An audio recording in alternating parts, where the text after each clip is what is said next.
Stick with me. You are about to enter the freezing winter of year 138. I was grinding away at the blacksmith shop on Baron Foslin's massive estate, right in the Golden Valley Kingdom. Head blacksmith Hawk was an absolute beast who constantly yelled at us. 3 months until the exam, he would roar, work harder or pack your bags. None of us boys were official apprentices yet. We were all battling for that one single spot. Most guys were super clumsy, and Hawk let them hear it. But whenever he watched me, he actually paused and gave a nod. I kept pulling those heavy bellows at a perfect rhythm, managing the fire beautifully. The exact second the iron turned bright orange, I grabbed it, flipped it, and hit the anvil smoothly. No hesitation at all. "You are Roland, right?" he asked. "Not bad at all," he muttered. That was his first compliment ever, and I felt jealous. Glares totally burning into my back. When the lunch bell rang, I instantly cleaned my station and grabbed food. 2 slices of dark bread, a tiny cheese block, and a bowl of super watery veggie soup. Back in my old life, I would never eat this stuff. But now, I completely devoured it without hesitation. See, I am not from this world originally. I passed away working massive overtime hours. Everything went dark, but here is where you and I need to pay attention. I woke up holding a wild cheat system, exactly like an RPG mod I downloaded once. Glowing golden text simply floats in front of my eyes whenever I focus, revealing my stats. Strength, 1. Agility, 0.8. Spirit, 1.2. Plus ore smelting and bellows pulling at level 2. Almost fully maxed out. Theoretically, once I hit the right conditions, I can easily unlock all sorts of epic classes. But so far, 0 class change options have popped up. If I knew this thing was coming with me, I grumbled, I would have installed a way stronger cheat. My buddy Sean suddenly found me in my quiet corner. He was a huge, tall dude, my exact opposite. Hawk had totally roasted him again that morning, and Sean confessed he would probably fail soon. He absolutely refused to go home and run the meat trade, especially since his dad and Uncle Peyton were constantly fighting each other all day. Instead, he was aiming to join the local military. Rumor had it that scary monsters from the Black Fir Forest were raiding villages. The Baron commanded Knight Beckham to gather soldiers to fight. Sean flexed his massive arms and smiled. "With this build, I will definitely join Beckham's crew. I might even become a real knight squire. You will have to bow to me." I stayed serious. Are those monsters seriously that dangerous to require actual knights? Who knows? Sean shrugged casually, but no beast can beat anyone with the transcendent class. He suddenly turned serious and asked if I felt ready for the big exam. I looked down at my super skinny frame and shook my head. Unlike Sean, I had 0 backup plans. I lost my mom when I was super young. My dad, terribly sick in his final days, sold our only mud brick house just to pay for me to learn this trade. If I aced the exam, I was golden. A noble's apprentice lived huge. But if I failed, I know what you are thinking. Fading away, broke and homeless in another world would be totally miserable. That would be utterly pathetic. And my chances were rough. Dozens of kids arrived to compete. Many were sons of actual blacksmiths, practicing since they were toddlers. Only one kid gets picked. Before Sean could even cheer me up, Hawk's roaring voice shattered the silence. "Get over here, rookies. No slacking." I jumped up, dusted my pants, and cleared my head completely. No matter what happens, I simply had to max out my smelting and pulling skills first. I would worry about the rest later. So, I rushed back to the forge and kept grinding. Pull the bellows, burn the ore repeatedly. Boring as heck, sure, but that golden text flashed with every perfect move, giving me 1 sweet experience point every time. That kept me completely hyped. Then, after totally losing track of time working there, the system messages suddenly changed. Bellows pulling skill has reached max level. Ore smelting skill has reached max level. Detection absolutely complete. You may now select the basic class blacksmith apprentice. Requirements: Strength 1, Agility 0.5, 2 maxed forging skills. Accept class? Accept class. I said yes instantly, since my cheat eventually lets me hold multiple epic classes. It did not even matter which one came first. Honestly, right now, anything was a huge upgrade. Even if this crazy system offered me a job shoveling dirt, I would take it. The golden text glowed brilliantly before me. Class accepted. Role: Blacksmith Apprentice. Attribute bonus gained. Strength 1. Agility 0.5. Trait acquired. The Humble Apprentice. This awesome trait massively boosts learning speed for all forging-related knowledge. An insane surge of raw power flooded my body from nowhere. The massive iron tongs that felt super heavy in my hands just moments ago now felt basically weightless. I wanted to take a second to explore these wild changes, but Hawk's roaring voice interrupted exactly on cue. Gather around, boys. And trust me, we dropped everything and rushed over. All right, you and I are diving right into forging class. To pass this crazy exam, mastering the basics of hammering metal was an absolute must. He dropped a glowing hot ingot right onto the anvil, grabbed his heavy hammer, and started. Bam! With every single perfect strike, that messy lump magically stretched out, getting smoother and sharper. Just like that, a dagger shape appeared. He broke down the secret formula: strength, perfect rhythm, and exact placement. Mess up once and it cracks. The Blacksmith family kids just nodded, looking incredibly hyped. But everyone else? They looked completely and utterly lost. Hawk explained everything, but it was way too confusing and super technical. Honestly, before today, our main character would have been totally clueless. But suddenly, things completely changed. His brain just shifted right into a super high gear. Those impossibly hard techniques that made zero sense before, they magically unfolded, piece by amazing piece. Everything clicked as Hawk spoke. That awesome humble apprentice trait was already working beautifully. Done with the demo, Hawk tossed the hot dagger into cold water, dropping his hammer. All right, everyone, who wants to step up first? Boom! A confident voice yelled out. Let me, Master Hawk. It was Marco, a tall guy whose dad was the ultimate legendary blacksmith around. Even the mighty Baron totally respected his famous family. Nobody dared mess with Marco, so everyone backed away fast. He hammered the glowing metal confidently. A couple tiny cracks showed up, but honestly, it looked pretty close to Master Hawk's demonstration. Hawk just frowned, stared at it, and sighed. Your rhythm is messy, but fine, you pass. Marco grinned hugely, walking back like an absolute champion. Then, others tried, and failed miserably. Totally useless. Were you even paying attention? Hawk yelled. Strength, rhythm, placement. All three matter. Is this what I taught?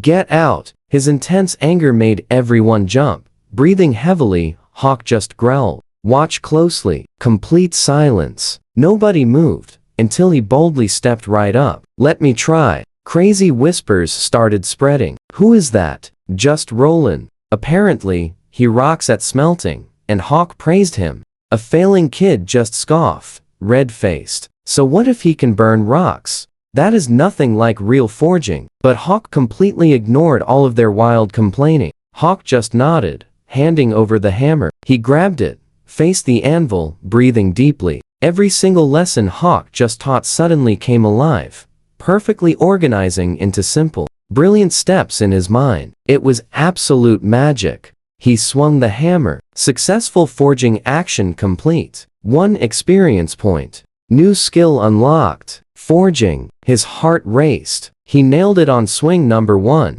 His older skills? Smelting took dozens of exhausting tries to even activate. And getting experience points demanded absolute perfection every single time. But now, with that awesome humble apprentice trait active, one single strike did the trick. This class change was an absolute game changer. Keep moving. Why just stand there? Hawk yelled, snapping him awake as he wildly started hammering again. I know what you are thinking. Instant mastery? Well, putting that epic knowledge into practice was actually a totally different story. His next few swings were super clumsy and rough. Honestly, Marco's work looked way better. The crowd started laughing. That kid stepped up? Look at his tiny arms. thin as little sticks. He will gas out instantly. Hawk stayed quiet, but his fingers kept tapping super impatiently. Hawk was not impressed, but Roland ignored everyone, continuously hammering away. Bam! Golden text flashed brilliantly with every single hit, stacking up those sweet experience points. With every point, his understanding leveled up. Soon, that heavy hammer felt exactly like his own arm. Each hit landed perfectly, packing way more power and aim. Hawk's grumpy frown slowly disappeared completely. Shock flashed across the master's stern face. Suddenly, those mean whispers totally changed. Wait, he is matching Marco. Is his dad some kind of secret legendary blacksmith? They wondered. Boom! Final strike. He looked down, and a solid dagger shape sat there. Sure, it was a little bumpy, but absolutely zero cracks. Amazing! It was not a masterpiece yet, but with some quick grinding, it was a totally usable weapon. Master Hawk, thoughts? The man walked over, grabbed the dagger, and flipped it around, inspecting every inch. You and I just watched greatness. Hawk asked his past. The new epic blacksmith? Just trained horses. Let's dive right in. Have you ever worked with metal? No, sir. He stared at me intensely, and I fearlessly held his gaze. Suddenly, a tiny smirk appeared on his face. Then he spun around like a boss and proudly held up my unfinished dagger for everybody.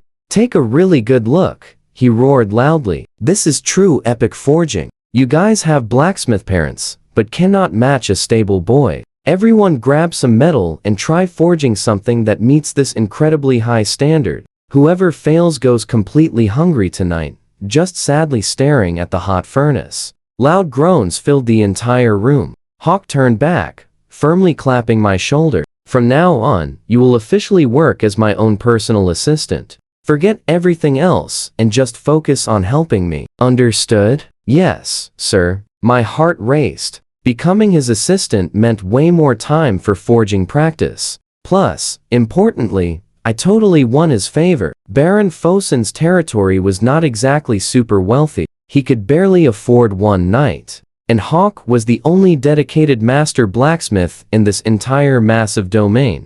Earning his epic approval basically meant 1 foot was already past the exam finish line. After he left, I stood there completely processing everything. That humble apprentice trait was insanely more powerful than I ever imagined. It perfectly clarified all my deep struggles. Plus, it made learning any cool new blacksmith skill at least twice as fast. And this was just the basic class. What about the other ones? Just imagine continuously stacking epic jobs, wildly piling insane attributes and incredible skills together. Suddenly, a very heavy arm grabbed my neck, and a booming loud voice shouted directly in my ear. Way to go, Roland. I totally knew you had it. Sean, obviously. I sighed happily. Please calm down, bro. How can I ever calm down? Hawk literally used your work as the gold standard. That grumpy guy never praises anyone. Yeah, sure, buddy. But you really should worry about whether you will eat tonight. That completely silenced him. I quickly pulled him over, casually teaching him the basic hammering techniques while chatting. Soon after, the intense hype completely faded, and heavy physical exhaustion violently hit me like a massive wave. My arms were incredibly numb and intensely sore. One basic rough dagger, and I was completely wiped out. 2 strength points is absolutely nowhere near enough. The fastest way to massively boost my stats is grabbing another brand new epic class. But first, I desperately need to actually learn the right skills. What I truly needed was an awesome combat class. This world had wild monsters roaming the black fir forest, and mighty knights possessing totally insane, superhuman abilities. You and I both know I was totally helpless without a way to fight. 0 money, 0 connections. Where could a guy like me learn epic combat skills? Suddenly, Sean leaned closely, making totally sure nobody was listening, and quietly whispered, Roland, watch your back. Marco looked furious earlier. Remember that guy Landers? He was honestly way more talented at forging than Marco was. One day, he met privately with Marco. After that, he mysteriously vanished forever, left the massive estate entirely,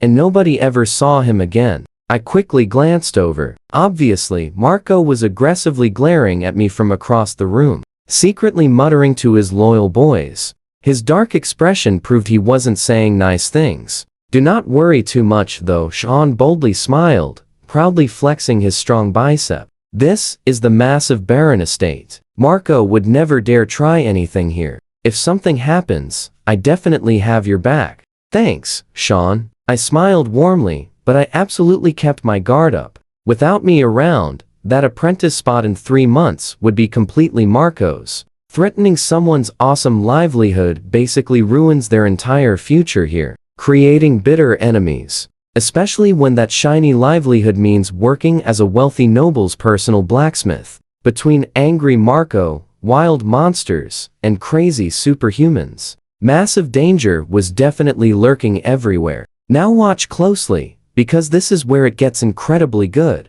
I desperately needed some combat skills and a fighting class for basic self-defense and vital stat boosts. But how? Then, an epic idea hit me while watching Sean clumsily hammer his ingot. "Hey Sean, didn't you mention your Uncle Peyton is a cool mercenary?" "Yeah, man." Sean dropped his heavy hammer in frustration after cracking yet another ingot. He previously roamed the dangerous Black Fir Forest, bravely hunting wild monsters for decent money. Made a really decent living too. Hunting wild monsters? That totally grabbed my attention. I heard that scary monster activity across the huge Golden Valley Kingdom genuinely worsened every single year. Local lords lacked enough soldiers, so they actively hired brave adventurers and mercenaries. The amazing pay was incredibly good, but sadly most guys just never made it back.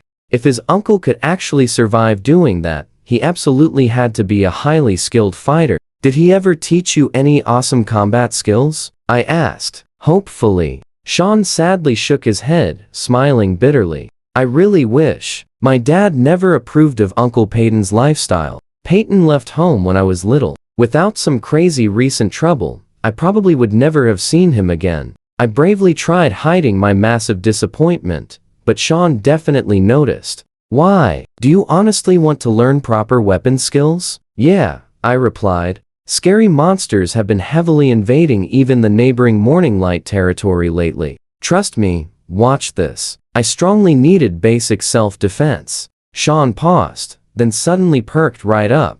"Stick with me here. Next month is the Heavenly Father's Feast. Every year, the Baron throws a massive, fancy party for nearby nobles. Naturally, that means regular folks like us get booted from the estate for days. Come crash at my place. We can ask Uncle Peyton to teach us some epic fighting moves." "You're the absolute best, Sean." I playfully punched his chest, absolutely thrilled, but I cooled down fast. I knew exactly how these hardened mercenaries actually operated. They never did anything for free. Peyton might train Sean since they're family, but a total stranger? Not a chance. And I couldn't just sit around waiting for Sean to pass those lessons on. I needed real combat skills right now. I had to find a clever way to win Peyton over. So I smiled and asked, "Hey Sean, what does your uncle actually like?" He scratched his head. "Probably weapons. He keeps asking my dad for money to buy a shiny new sword, but good iron blades cost a fortune. That's why they argue. But weapons? Now, that was my perfect chance. I just became a blacksmith apprentice. My forging was still pretty rough, but the feast was weeks away. Thanks to my humble apprentice trait boosting my learning speed, if I practiced hard enough, I could totally hammer out a fantastic weapon by then. I excitedly touched the coins in my pocket. Just over 12 coppers, exactly enough to grab a small metal ingot for a cool dagger. Even if Peyton didn't want a shiny dagger, I could easily sell it and figure out another way to learn combat. The big question was whether Hawk would let me use the forge on my own time and sneak the finished blade out of the estate. I'd have to carefully test those waters soon, but for now I cheerfully went back to coaching Sean with his own forging practice. With my awesome guidance, he barely managed to finish an okay rough blank today. When the dinner bell finally chimed, Sean excitedly dragged me toward the dining hall.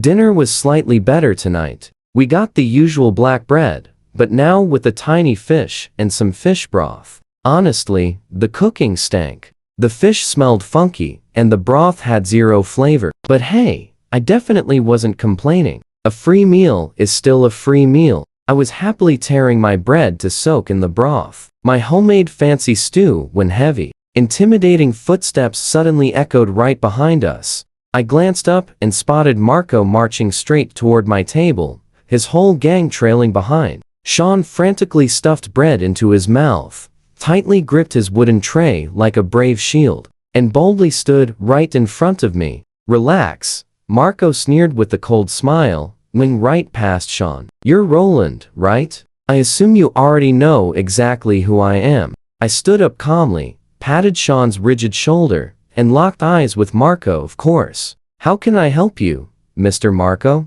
"Now watch closely. This is where things get really intense." He smugly held up one single finger. "Leave this estate. Drop out of the exam in 3 months. In return, I'll hand you 1 gold coin. What do you say? 1 whole gold." Sean loudly gasped before I could even reply. In our Golden Valley kingdom, an entire family could survive a full year on just 5 silver. With 100 silver equaling a gold, a single gold coin could easily feed them for decades. Sean's dad worked as a butcher, an amazing job for regular folks. Yet even he had never actually seen or touched a real gold coin. Marco's arrogant smirk grew wider at Sean's pure shock, eyes filled with utter contempt. But his smug smile vanished completely, because unlike Sean, I didn't even blink. I just frowned and shook my head. 1 gold coin? "I'm so sorry, Mr. Marco, but I decline. It's a generous offer,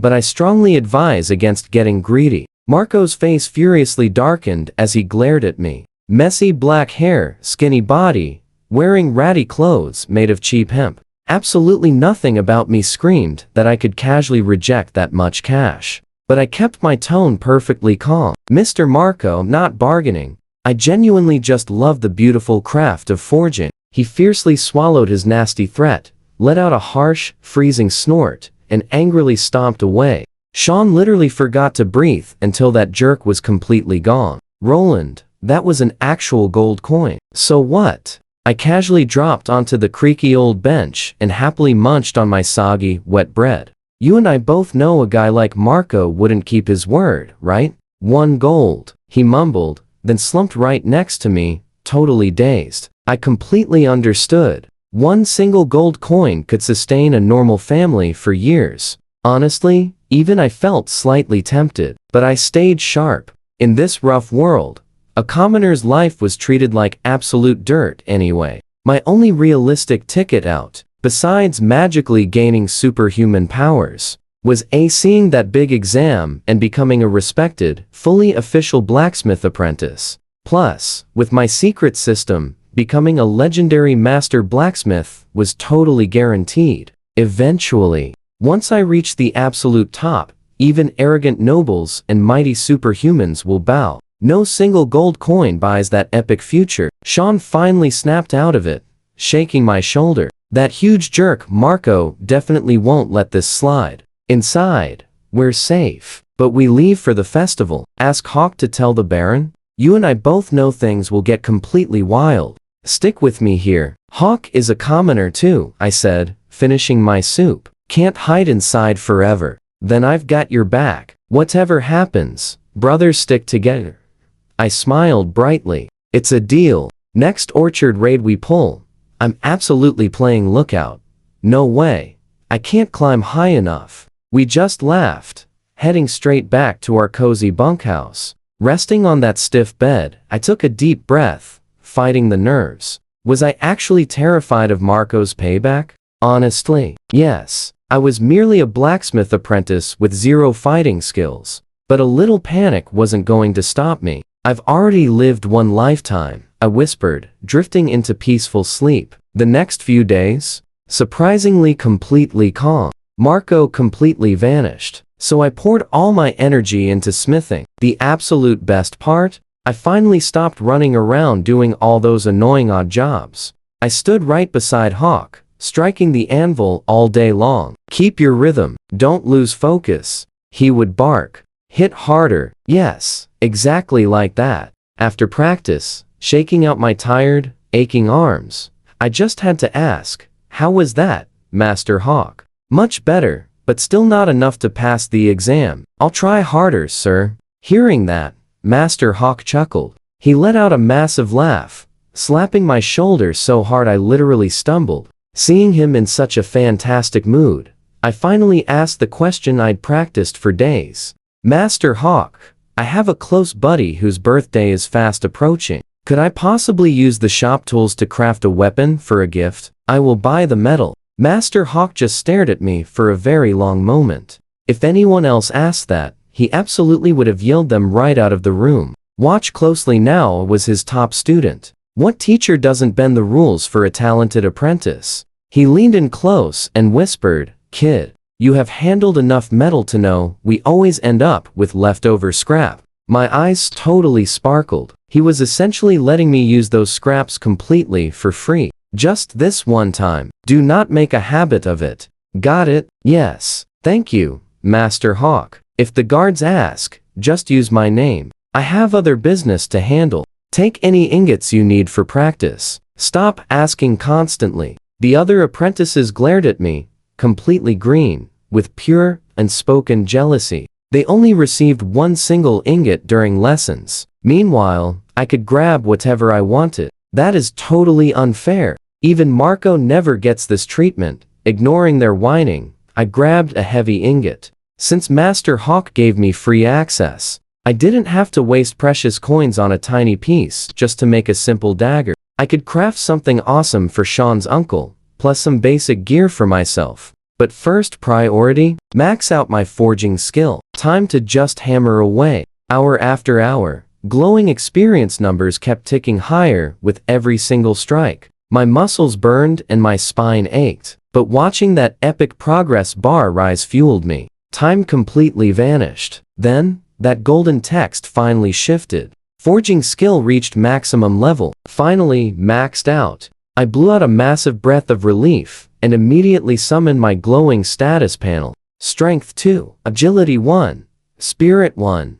3 maxed skills. All completely maxed out. Smelting, bellows, pulling, and forging. Apparently, doing daily hard labor boosted my raw stats slightly, but the overall growth was just painfully slow. You and I both expected a class upgrade here, right? Nothing happened. I frantically reviewed everything inside my head. Tempering and quenching were perfectly integrated into the main smelting and forging sets. I couldn't think of a single blacksmithing technique I had missed. Maybe leveling up these skills wasn't enough. Maybe there was some hidden secret requirement I hadn't discovered yet. Shaking it off, I decided to stop stressing and focus on my current tasks. The massive festival was exactly 2 weeks away, and I seriously needed to finish forging weapons before it began. Grabbing a heavy metal ingot, I found a hidden corner, checked that nobody was watching, and started grinding. Bellows, smelting,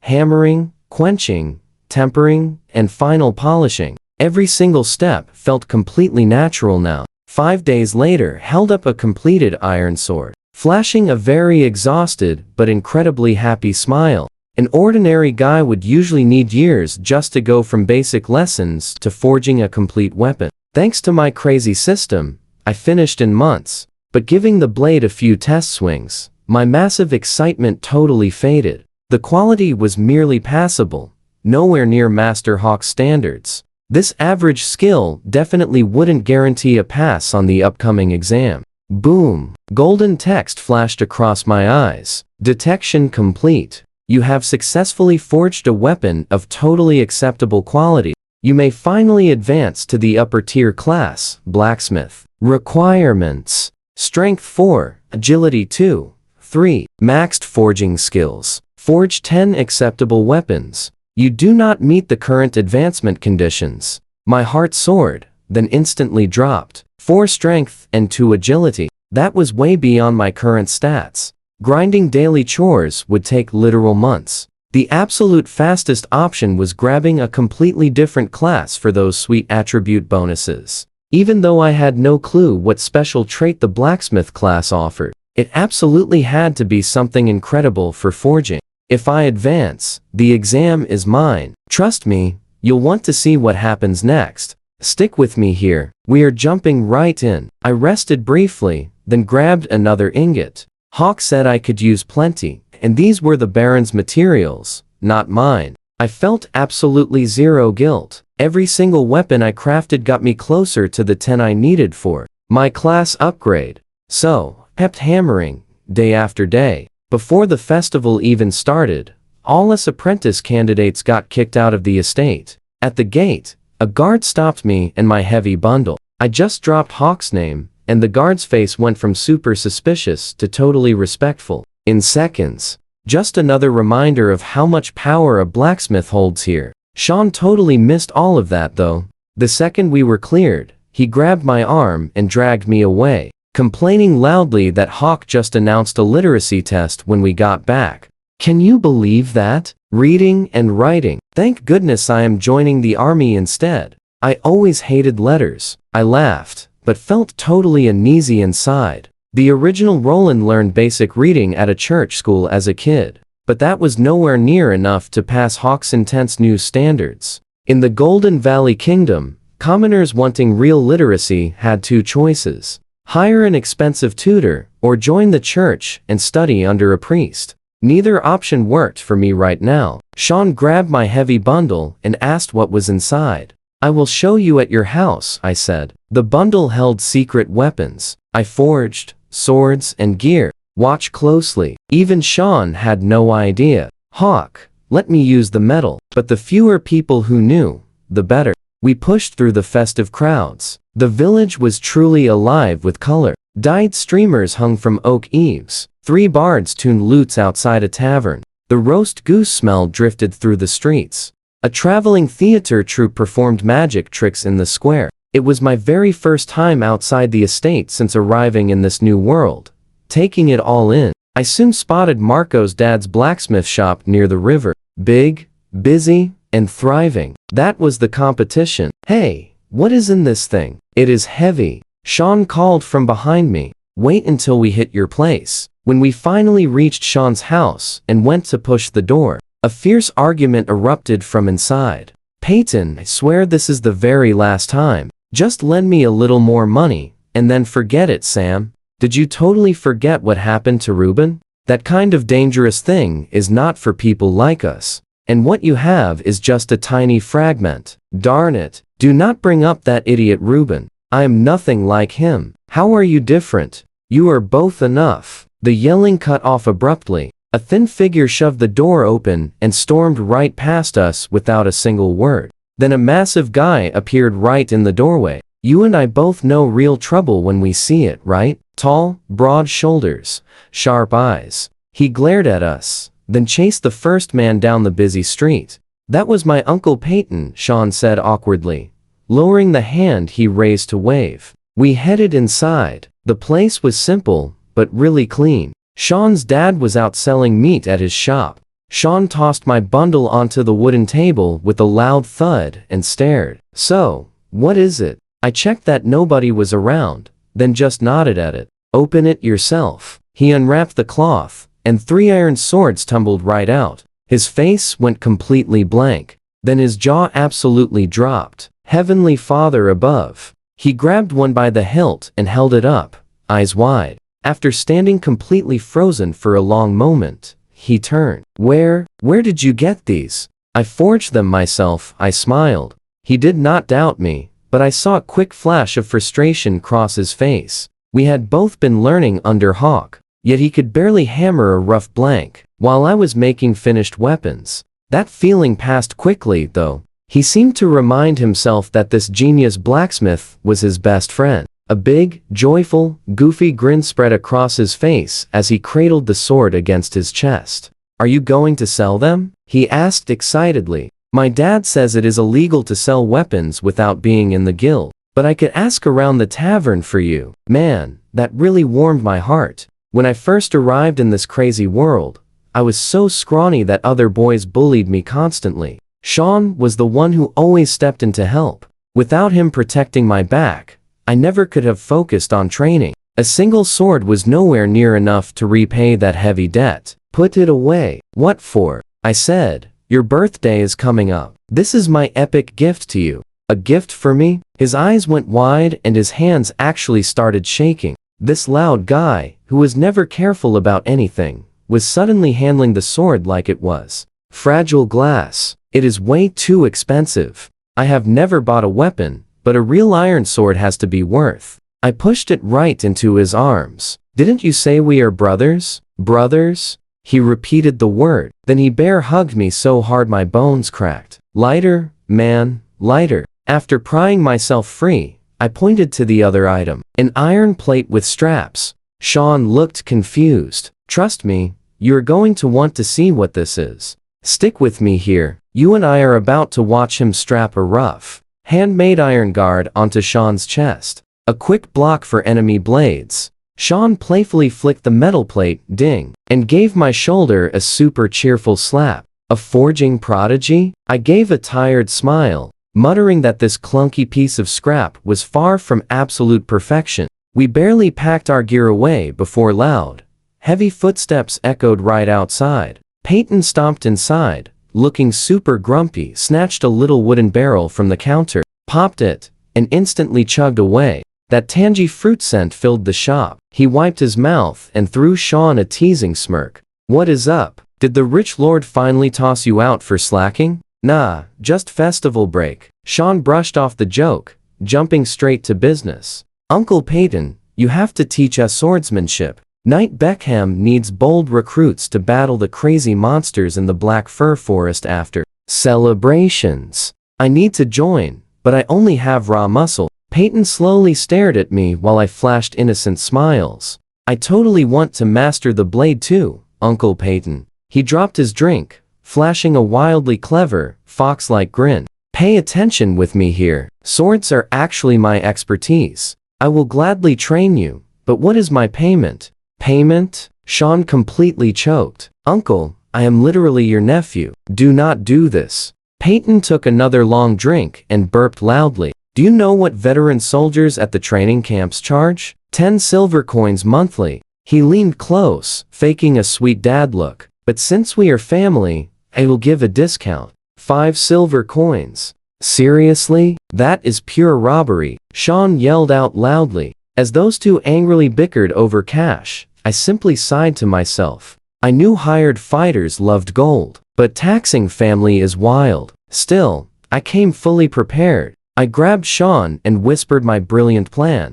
Hesitant, he marched into the back room and finally emerged holding a sturdy iron practice sword. I grabbed it, stepped up with the nicest smile, and handed it right over. Uncle Peyton, Sean was super worried you needed fresh combat gear. He scored this fine blade from Master Hawk's place. Peyton instantly locked his greedy eyes onto the weapon. He snatched it fast, but checking it over, his massive hype quickly dropped. This quality actually came from Hawk's forge? An apprentice forged it, I smoothly explained. Sean just could not afford anything better. Peyton stared past me at a visibly annoyed Sean, then casually shrugged his shoulders. Fine, since you tried, both of you follow me into the backyard. Sean stayed absolutely furious the whole walk over. That sword you made is easily worth several silver coins.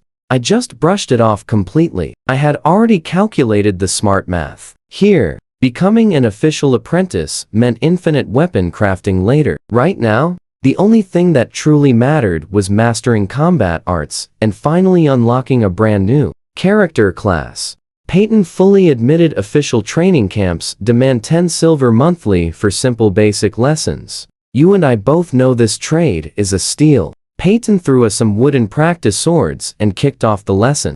The basics were incredibly simple. Slash, chop, thrust, plus basic blocking and deflecting. The real hurdle was pulling power through your entire frame and syncing your steps perfectly. Shockingly, Peyton turned out to be an incredibly chill and patient coach. He fixed my elbow with his blade. Lower that wrist. Hold it firm. He tapped my knee. Drop your weight down right now. You chopping logs here? Sean started laughing, but got instantly yelled at. Your strikes are totally pathetic. 50 more reps. I slowed my pace, purely focusing on channeling strength directly from my boots, up my spine, right into my strike. Yes, Peyton shouted so loudly I nearly dropped the weapon. That is the one. Memorize that exact feeling. I asked why my balance kept failing, so he dashed over, instantly carving a super tight circle around my boots using his wooden blade. Check your stance. Your feet are basically glued like a rigid post.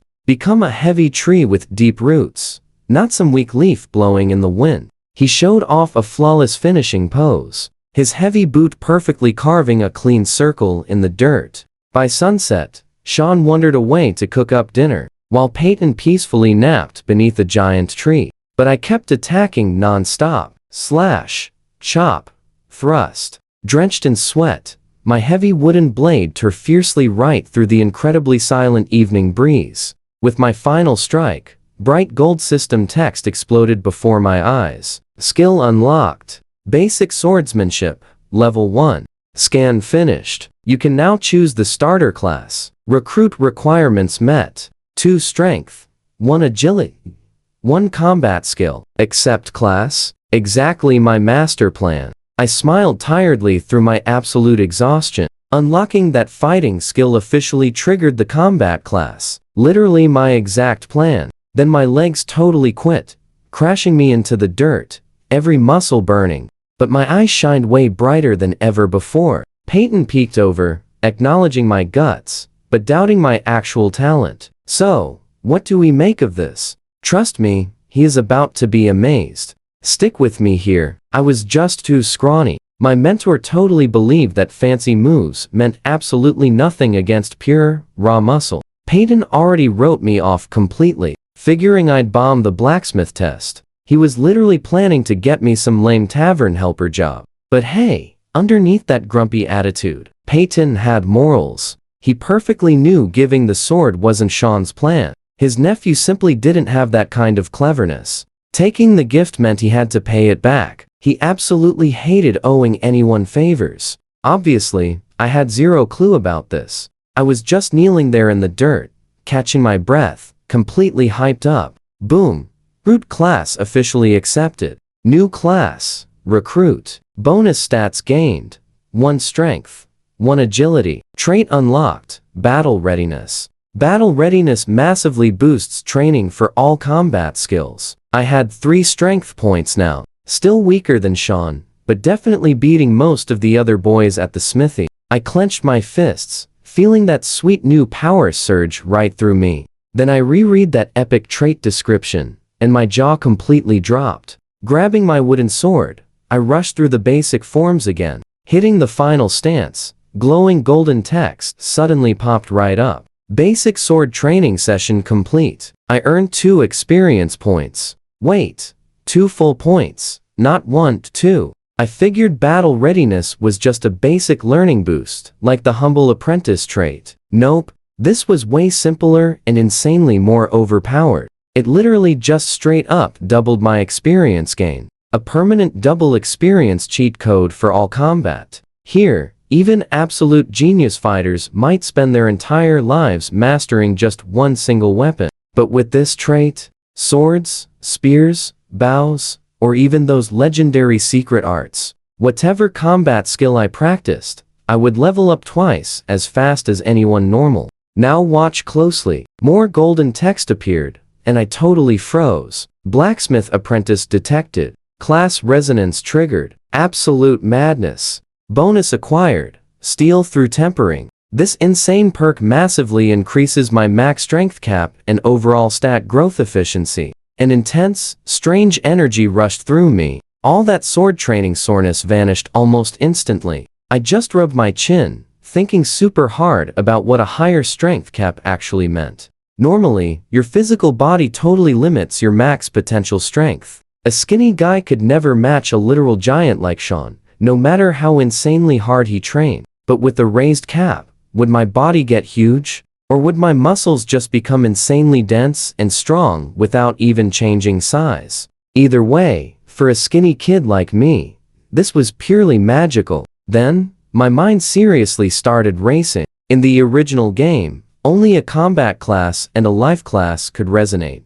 Plus, every single character could literally only equip one of each. You and I are thinking the same thing, right? Unlimited classes equals unlimited resonances. Maybe even between two combat or life classes. The recruit class never existed before, so the old rules were clearly completely broken right now. If my crazy theory was right, Sean's loud voice snapped me back. He stood there holding a wooden spoon, looking totally confused.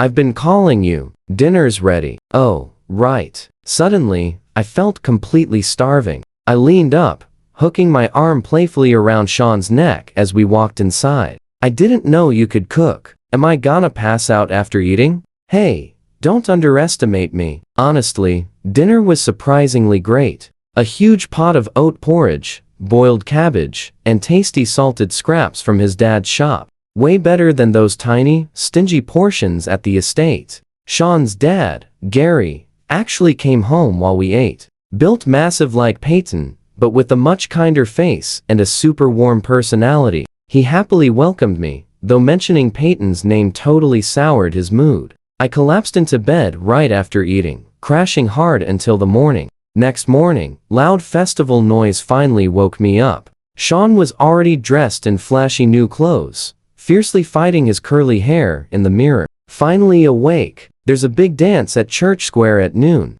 Emily's gonna be there. Emily was supposedly the absolute prettiest girl in the entire village. At least, according to Sean. He never shut up about her. But coming from my world, boring village dances and local crushes didn't exactly thrill me. I'll pass on that. Have fun without me. What? But there'll be so many pretty girls. I completely ignored him, got dressed, and walked straight to the yard. Practicing my swordsmanship and getting stronger mattered way more to me right now. Even with the recruit class boost, my strength was still short of what I actually needed for the big blacksmith upgrade. So, what are you gonna do all day? Sean asked, totally deflated. Practice sword? He just stared at me like I had completely lost my mind. The Feast of the Heavenly Father was literally the biggest holiday of the year, and I was spending it swinging a wooden sword alone in the backyard. Trust me, watching my drills, we know why Sean went quiet. Stick with me here. I finished my last sword form, sweating. But Sean was still just standing there. Aren't you heading to the festival? I asked, wiping sweat off my forehead. If you are skipping it, I am skipping it too. Sean just shook his head, grabbing a wooden sword. Come on, I am not a kid to be babysat. But he totally cut me off. I swore I would always protect you. What if Marco attacks while I am gone? I had to laugh. Wait.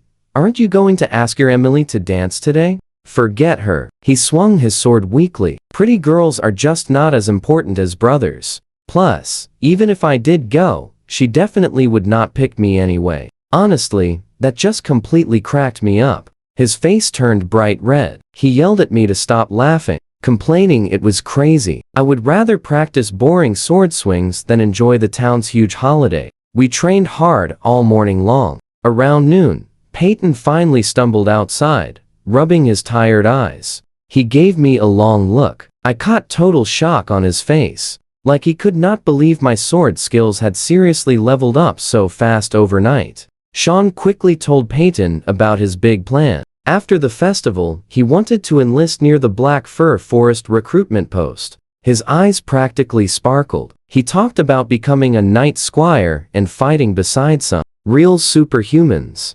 I just sighed quietly. I had tried stopping him a dozen times. I explained every single danger out there, but he would always just laugh it all off. That was Sean. Soft on the outside, incredibly stubborn inside. Being a squire was his ultimate lifelong dream, and absolutely nothing was ever going to change his stubborn mind. All I could really do was hope the sword and heart guard I forged would keep him totally safe. Peyton was not worried at all. He claimed the forest monsters were just weak green guys who got incredibly lucky raiding totally undefended villages. Against a real leading knight, they simply did not stand a chance. Letting Sean go would build good experience. But then Peyton said something wild. When Sean hyped up those powerful knights, Peyton just completely snorted. Strong? Please. There are plenty of things way more powerful than simple knights out there. Sean's face turned furious. Nobody ever disrespects knights around him. But Peyton suddenly remembered something pretty bad, and just went completely quiet. He let out a dark laugh, and just walked away without explaining anything. That definitely left me wondering, were there other superhuman types in this world besides knights? But nobody answered me, since Peyton vanished until way past sunset. Watch closely now. What I did not know was the drama happening at the village tavern. While everyone slept off the big party, Marco sneaked right through the tavern doors. He wore a heavy cloak, wrapping his face up entirely. Lauren, the old bartender, barely even looked up. He was totally used to sketchy mercenaries rolling through here. Marco found exactly who he wanted in the darkest corner. A tall, skinny guy in beat-up leather armor, drinking his mug of ale alone. His name was Sam, that exact same guy I saw arguing with Peyton at Sean's house earlier. Marco slammed a heavy pouch down. 2 silver coins and a quick sketch. A perfect drawing of my face with my name on it. 1 extra silver when the job is done, Marco growled. Sam stared at the picture. What exactly do you need? Marco leaned in close, candlelight reflecting in his eyes. The guy was absolutely consumed by pure jealousy. All those endless nights practicing, all those painful calluses. And then I showed up, snatching Master Hawk's approval right from under his arrogant nose. Acing that exam meant everything. Inheriting the shop, serving nobles, and maybe even meeting Knight Beckham in the flesh. He would not let anyone destroy that dream. His angry words literally hissed through tight clenched teeth. You saw that coming, right? Break his hand. Meanwhile, basic swordsmanship hit max level. I wiped my sweat, smiling. Unlike my forging skills that needed level 3 to max out, this basic swordsmanship simply capped out at level 2. It was really that easy. My battle readiness trait doubled my experience. So just one hard day of practice hit the absolute system limit. Still, it is only basic swordsmanship, I reminded myself, giving the wooden sword a few solid practice swings. At best, I was slightly stronger than a trained militia guy, but hey, at least I was not completely helpless anymore. Sean walked out carrying 2 gray robes and 2 sheathed iron swords. I had asked him to get these prepared. The robes were super loose, perfect for hiding those weapons underneath. Super important near the black fir forest, where desperate, crazy mercenaries would definitely attack you for something as valuable as iron swords. Did you say goodbye? I asked as we headed toward the Baron's huge estate. Told my dad. Uncle Peyton never returned last night, but that is totally normal for him. We strolled down the dirt road past bare winter trees. Sean kept happily chattering away about his big plans for enlisting. Meanwhile, my brain was totally spinning with my own massive problems. My basic swordsmanship was completely maxed out. That is where we leave it. I needed new skills, but training cost 5 silver coins. And I was totally broke. Stick with me here. I couldn't forge another sword as payment. Hawk said that was a one-time deal, and my strength still needed boosting for the big blacksmith class upgrade. Then my ears caught a tiny sound, a twig snapping right behind us. Hidden under our own footsteps was a third set. Someone walking super quietly. I faked adjusting my clothes and took a quick peek. A tall guy was tailing us, 20 paces back. Sean kept talking, so I grabbed his shoulder, cutting him off mid-sentence. We are being followed. He tried turning around, but I snagged his wrist. Do not look back. You are overthinking it, he whispered stiffly. Tons of people walk this road. I sped up and whispered my plan. We broke into a light jog, ducking into the thick woods. When the guy pushed through those branches after us, I was already waiting. Excuse me, sir. Are you following us? I studied his face. Tall, tired eyes. I had definitely seen him before. He did not even flinch, just grin. Sharp kid. Since you caught me, I will be totally honest. Someone paid me for your arm. He pulled out 2 rusty daggers, spinning them in his hands. Do you want to do it yourself? Or should I jump in? It took barely half a second to guess who hired him. I only had one single enemy in this entire world, and that was Marco. Just accept it. Losing an arm will not end you. He totally thought I was paralyzed by fear. Now watch this. Things are about to get wild. I shouted, and Sean exploded from those bushes, swinging his iron sword like an axe. Sam, that was his name. I finally remembered. The guy arguing with Peyton rolled sideways on pure survival instinct. Sean's blade slammed right into the dirt. These little brats actually brought real weapons. Sean charged forward, hacking like crazy. Sam crossed his daggers to block, his hands going totally numb from the massive impact. Sean had power, but strength without skill means nothing to a pro. Sloppy swings like that fail instantly in a real fight. That is when I struck from the side. My blade caught his right arm, leaving a deep gash. Snarling, he spun and kicked me away, then darted after Sean with the super vicious dagger thrust aimed right at his wrist. Sean tried blocking, but Sam twisted his dagger around the sword and kneed him incredibly hard in the gut. Sean dropped down, his sword falling into the leaves. "Your turn, clever boy." Sam shook his badly injured arm. The pain was really getting to him. I did not wait. I closed in fast, aiming straight for his throat. Sparks flew as iron violently clashed against iron. Our strength felt completely equal, but that deep wound was quickly draining him. Every single strike targeted a vital spot: throat, chest, eyes. My maxed-out basic swordsmanship guided each attack with a sharp precision I never had yesterday. You and I know why he is so good. Sam retreated, energy fading from his injured arm. His daggers were literally groaning under the heavy weight of my iron blade. His vision darkened as his back hit an oak tree. Pure desperation took over, and he deliberately left a wide opening. When I thrust forward,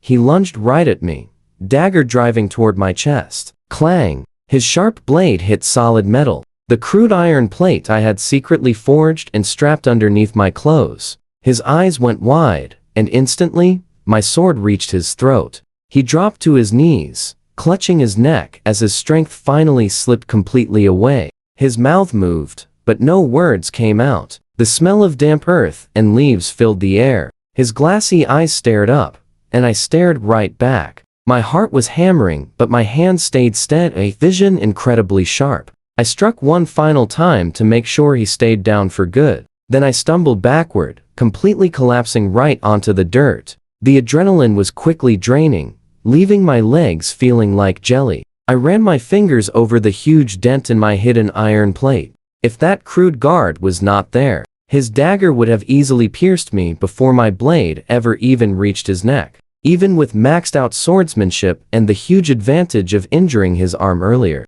this entire fight had been way too dangerously close. Way too close. I lacked real, actual combat experience. I definitely should have reacted much better to that final desperate lunge. "Roland." Sean came stumbling through the dense trees. "Are you okay?" "I am fine. You?" He checked every inch of me, shoulders only dropping when he knew I was unhurt. Then he noticed the fallen man, and his face went completely pale. "He is gone." "Sure looks like it." While Sean stood there literally shaking, I forced myself to kneel and search through Sam's pockets. The brutal aftermath was honestly awful, but I desperately needed some solid evidence. Proving Marco did this meant Hawk would instantly kick him out of the estate. I told Sean to keep watch, then started digging through all of Sam's remaining things. First thing I found? A rough sketch of my own face with my name written right underneath it. I tore it into absolute shreds. Then I found a heavy cloth pouch. My hands were trembling. 8 silver coins. A literal fortune. I only had a few coppers myself. So what do you and I make of this? 0 letters linking it to Marco. The plot thickens. Stick with me, because this guy left absolutely 0 tracks behind. When Sean returned and I said Marco was definitely guilty, but we lacked proof, he absolutely exploded with rage. His eyes flashed red, gripping his sword until his knuckles turned white. He almost charged off to eliminate Marco immediately. I grabbed his arm tight. "Stop. Think about your father right now. Do you want Gary to spend his whole life known as a criminal's father?" That instantly froze him cold. He slowly lowered his blade, but the furious anger was still burning. Then what? Let it slide? What if he tries again? Maybe I should skip joining the recruits and stay here to protect you. No. I looked him straight in the eyes. Marco's family is too powerful. If he wants me gone, you cannot stop him by just standing next to me. You will only get yourself destroyed too. But if you enlist and impress Knight Beckham, if you become an important figure, even Marco's famous father would never dare cross a real knight or their inner circle. Sean started to argue back, but I cut him off with a grin. What? You doubt you can do it? Of course I can, he fired back, then caught himself internally. Fine, maybe you are actually right. Besides, I added, you said it yourself. Marco would never dare try anything inside the estate grounds. We completely hid the evidence. I stripped that mercenary's worn leather armor off first. No point in wasting decent gear. Then I pulled out his coin pouch and shook it. 8 silver coins clinked together. We split the stash. Sean looked away, jaw fully tight. You actually ended him. I could not even hold on to my sword. He refused to budge. So, I sighed heavily and pushed the leather armor and daggers into his arms instead. Then just take these. I cannot use them inside the estate anyway. He finally gave in and started pulling the heavy armor on. Now watch closely. He stops, looking totally confused, feeling around inside the lining. Hey, what is this? Look here. He pulled out a rolled up piece of yellowed parchment from a hidden pocket in the armor. The edges were heavily marked with old dark stains. Sean squinted hard at it, scratched his head, and handed it over super sheepishly. You read it. I cannot make out half these old words. I took the brittle parchment and held it up close. The ink had faded really badly, and the writing was super cramped and ancient. I traced the lines with my finger, frowning, mouthing the words, trying to piece it all together. Finally, I spoke. I think this is some kind of potion recipe. In the Golden Valley Kingdom, most commoners could barely even write their own names. Sean and I were considered fully educated just because we attended a free church school as young kids. But even between us, we just could not make sense of that mysterious parchment. I traced my fingers over the faded ink again and again, and all I could pick out were 2 herb names, silver leaf grass and nightshade vine. The rest was completely beyond me. It was the first time since arriving in this crazy world that I truly felt how crucially important literacy was. This parchment looked ancient, and someone had gone through serious trouble just to sew it into the armor lining. It absolutely had to be valuable. Sean gave up entirely and flopped onto the ground. My brain hurts. You keep it. If I held onto it, I would never figure it out. I did not argue. We checked the area once more and headed back toward the estate, making it before noon without any further trouble. At the main gate, Sean spent forever fussing over me like a constantly worried mother,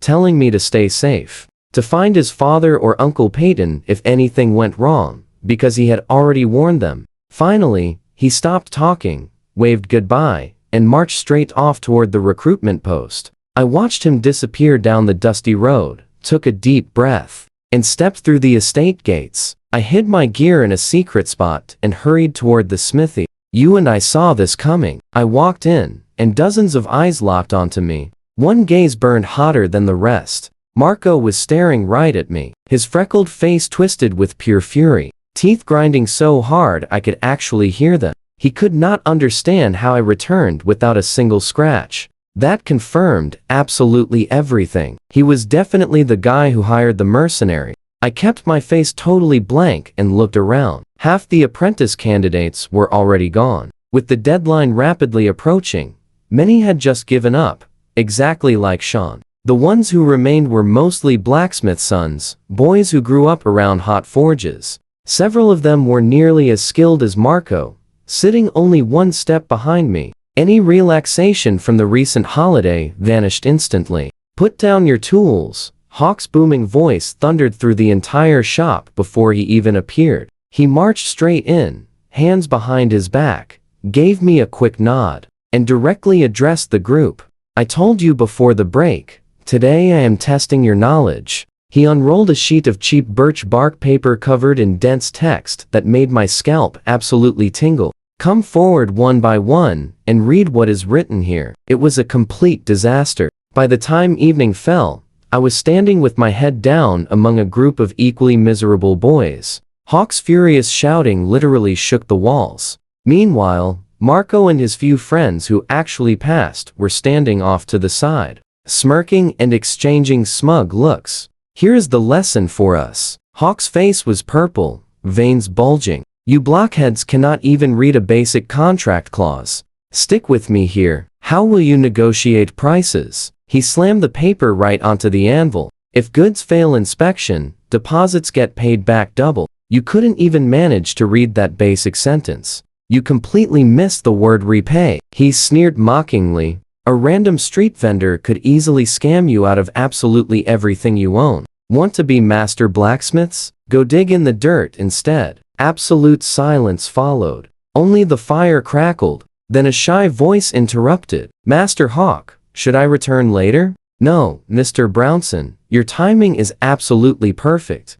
Hawk swallowed his anger and growled. Look up, you fools. Meet Mr. Brownson. He is going to teach you how to read and write. I lifted my head. Standing right beside Hawk was a tall, painfully skinny guy around 30 years old. He hunched over, drowning in an oversized gray robe while nervously grabbing his messy brown hair. Whenever Hawk shouted, the poor guy flinched and shrank away like a completely terrified bird. A few boys started whispering to each other. This weakling is teaching us? I heard he left the capital, chasing nobles and practically begging for research funding all the way out here. Capital research funding. Those exact words caught my attention, but I pushed the thought aside quickly. My mind was already racing fast. Marco's crew passed the literacy test, so they could focus 100% on improving their forging skills. I had to split my precious time learning to read. That gap might let those blacksmith kids catch up,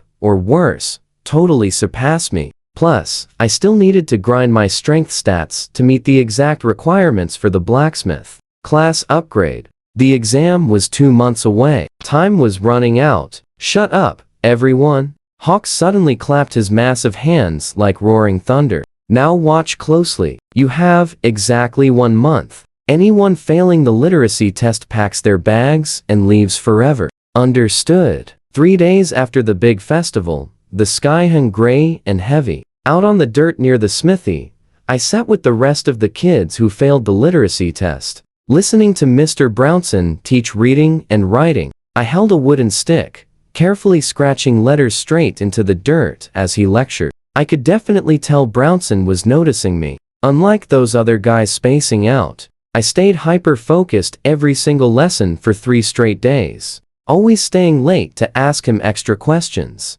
He called me up to read aloud from a cloth sheet. Honestly, I stumbled through it really badly. In the night followed, to fight the dragon. And instantly, the other boys burst out laughing. Brownson tried quieting everyone down, but they totally ignored him. He cannot even read a simple knight's tale. And this country boy wants to be an apprentice? Amazing he knows any letters at all. These kids had been insanely jealous of Master Hawk's obvious favoritism toward me for a while. They definitely weren't passing up a free chance to openly mock me. Brownson gave me this super apologetic look, clearly embarrassed about failing to control the class. But honestly, I didn't care about their pathetic laughter. I just kept reading, word by absolute painful word, until I finished the entire passage. Then I bowed slightly, handing the sheet right back. Very good, Mr. Brownson said softly, pure relief on his face. Keep it up.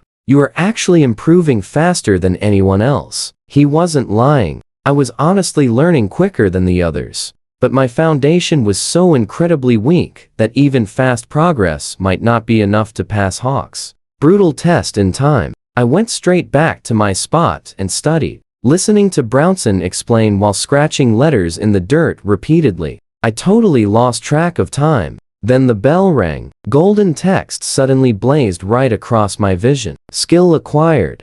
General knowledge level 1 detection is complete. You may now take the basic class, Scholar. Requirements, Spirit 0.8. Level 1 general knowledge. Accept class. I know what you're thinking. Learning to read actually triggered a skill. Before this moment, every skill I gained pulling bellows, forging, swordsmanship, was a pure, physical, hands-on thing. But now something as abstract as literacy activated the system too. That completely shattered what I thought was possible. Accept the scholar class. Class accepted. Current class, scholar. Attribute bonus, spirit 0.5. Trait acquired. Focus. Focus. When actively triggered, enter a state of extreme mental concentration. Duration depends on your spirit attribute. An active trait. One I could easily turn on and off. I fully expected something passive like the others. Maybe learning things faster or whatever. But this was different. I activated it immediately. The whole world shifted. Those chattering boys faded into a distant hum. Brownson's raspy voice grew muffled, as if heard through thick glass. Everything just slowed down and went completely quiet. I looked down at the cloth sheet in my hands, and the rough texture under my fingertips suddenly became incredibly sharp. I could actually feel the differences in how the ink had soaked into different parts of the fabric. Those messy, confusing letters began breaking apart into crystal clear strokes and structures, then flooded straight into my brain like they came alive. Trust me, this is wild. You have successfully studied general knowledge, gaining 1 experience point. Stick with me here. System notifications just kept spamming him, one after another. He had no idea how long he sat there, totally locked into hyperfocus, absorbing every single detail on the page. Suddenly, a hand tapped his shoulder, snapping him out of it. Before he could even look up to see who it was, a massive, piercing headache blasted right through his skull. "Roland, are you doing all right?" Brownson stared down at him with a genuinely worried frown. He gripped his temples so hard his knuckles turned white. This intense headache was unlike anything he had ever felt, feeling exactly like needles piercing straight into his brain. He forced a weak smile. "I am fine. Just got too absorbed studying." But Brownson did not look convinced. He seemed to recognize the signs, almost like he had seen this exact thing before, but he didn't push it. He just mentioned everyone else already left for the dining hall, telling Roland to go too. "Wait a second, Mr. Brownson." He pulled himself right off the ground and whipped out a cloth sheet he prepared earlier. He had copied text from the parchment found in Sam's armor, mixing up the order so it would not look suspicious. "Could you help me read these?" This was their daily routine for 3 days now. He took the sheet, patiently explaining every single word, while Roland memorized it all, ignoring his awful headache. Once he finished, Roland bowed. "Thank you, sir." The older man gave a kind smile. "You are a great student, Roland. Even if you fail the apprentice exam, keep that bright curiosity alive. You will absolutely go far." He slumped against a tree and checked his stats. "Now, watch closely." His eyes shot wide open. Under 5 minutes of using the focus trait, his general knowledge skill jumped up by 32 experience points. 5 minutes. 32 whole points. This focus state was absolutely incredible. It did not just help with reading, it would probably supercharge learning in any field. The only catch was the duration. With his current spirit attribute, the focus state burned out super fast, and that mental backlash was downright brutal. He really needed to boost his spirit stat, but first, time for some food. His stomach felt totally empty, like his entire body was just screaming out for fuel. Walking right into the dining hall, the amazing smell of real roasted meat hit him. Today's meal was super special. Big chunks of meat and a full bowl of broth. The other boys were ecstatic. "Will the Baron feed us meat every day?" "Now, do not get too excited. I heard young Master Dallo got angry and struck down his own horse during a hunt. That is where the extra meat came from." Dallo. Roland knew that name well, even before coming to the smithy. The previous Roland worked as a stable boy, and Dallo was the young nobleman he used to serve. Unlike his father, the Baron, Dallo was obsessed with hunting and fighting. He was super flashy and careless with money. Those dozen copper coins he had in his pocket early on, they were generous tips Dallo gave the original Roland for his great work with the horses. But that old life meant absolutely nothing to him anymore. He chugged his last mouthful of broth, then hurried straight back to the bunkhouse, mostly empty since candidates quit, and securely locked the door. He laid out the hidden parchment from Sam's armor, alongside the cloth sheets where he had been practicing his letters. Using everything Brownson taught him, he started decoding. You and I know how huge this is. He successfully matched known characters to the mysterious parchment. The forge bell rang out. Time for apprentices to hit the smithy. But that rule simply did not apply to him anymore. Hawk made the rules clear. Anyone failing the literacy test was totally banned from the smithy until they finally passed their makeup exam, while Marco and the rest were in their leveling up forging skills. He was stuck right here studying letters. When evening finally arrived, he completely cracked every single word on that parchment. The mythal body tempering method. He rubbed his tired eyes, reading it again to be totally sure. Then, he could not hold back a gasp.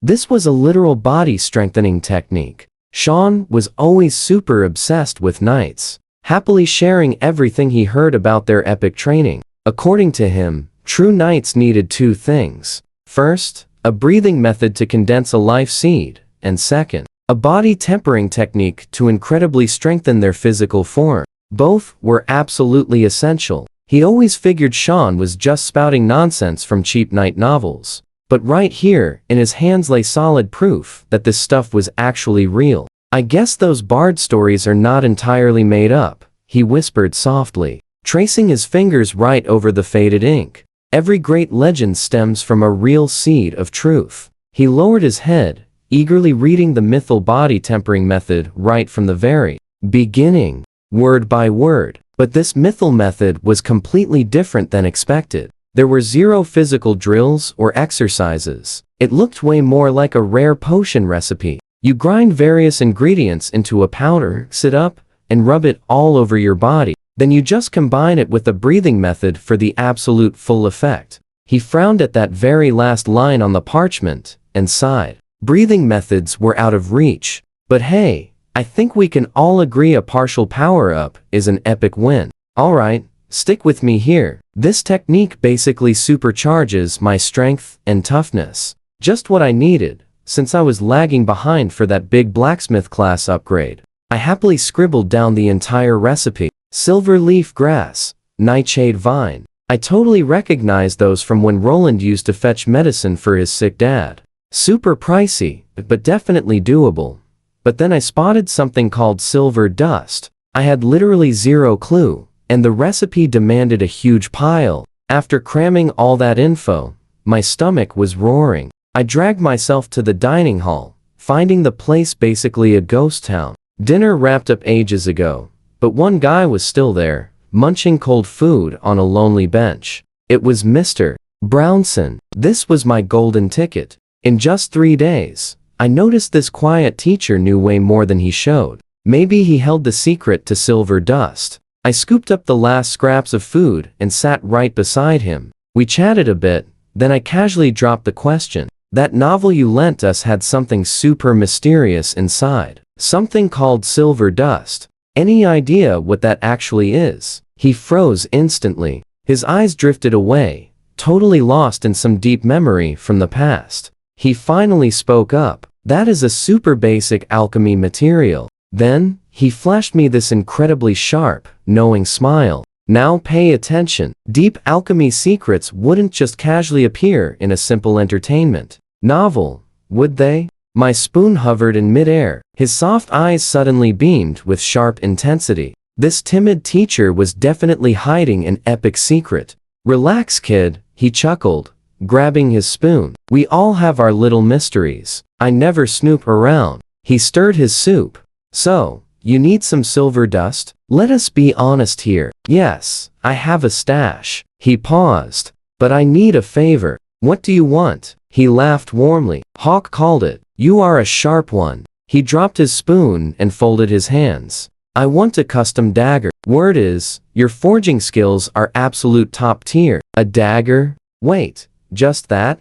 With my current stats, that was basically a cakewalk. But my brain clicked. Why not just ask Hawk? He was the master. Smith and Brownson totally knew him already. Reading my thoughts perfectly, Brownson gave a wry smile. Hawk charges way too much. That excuse felt super flimsy, but I just shrugged it off and nodded. Yeah, I can craft it. But Hawk banned me from the forge until I conquered that literacy makeup exam. Think you can pass it? I stayed quiet, but my eyes showed pure teenage determination. He read my fiery expression and nodded slowly. Scarf down your food, then come with me. We navigated twisting hallways to the absolute farthest edge of the estate, finding a beat-up little shack glowing under the bright moon. Brownson told me to hold on and slipped inside. Peeking through the cracked door, I saw crazy amounts of books tossed everywhere, and on a messy wooden desk, the most bizarre, magical-looking gadgets I had ever seen.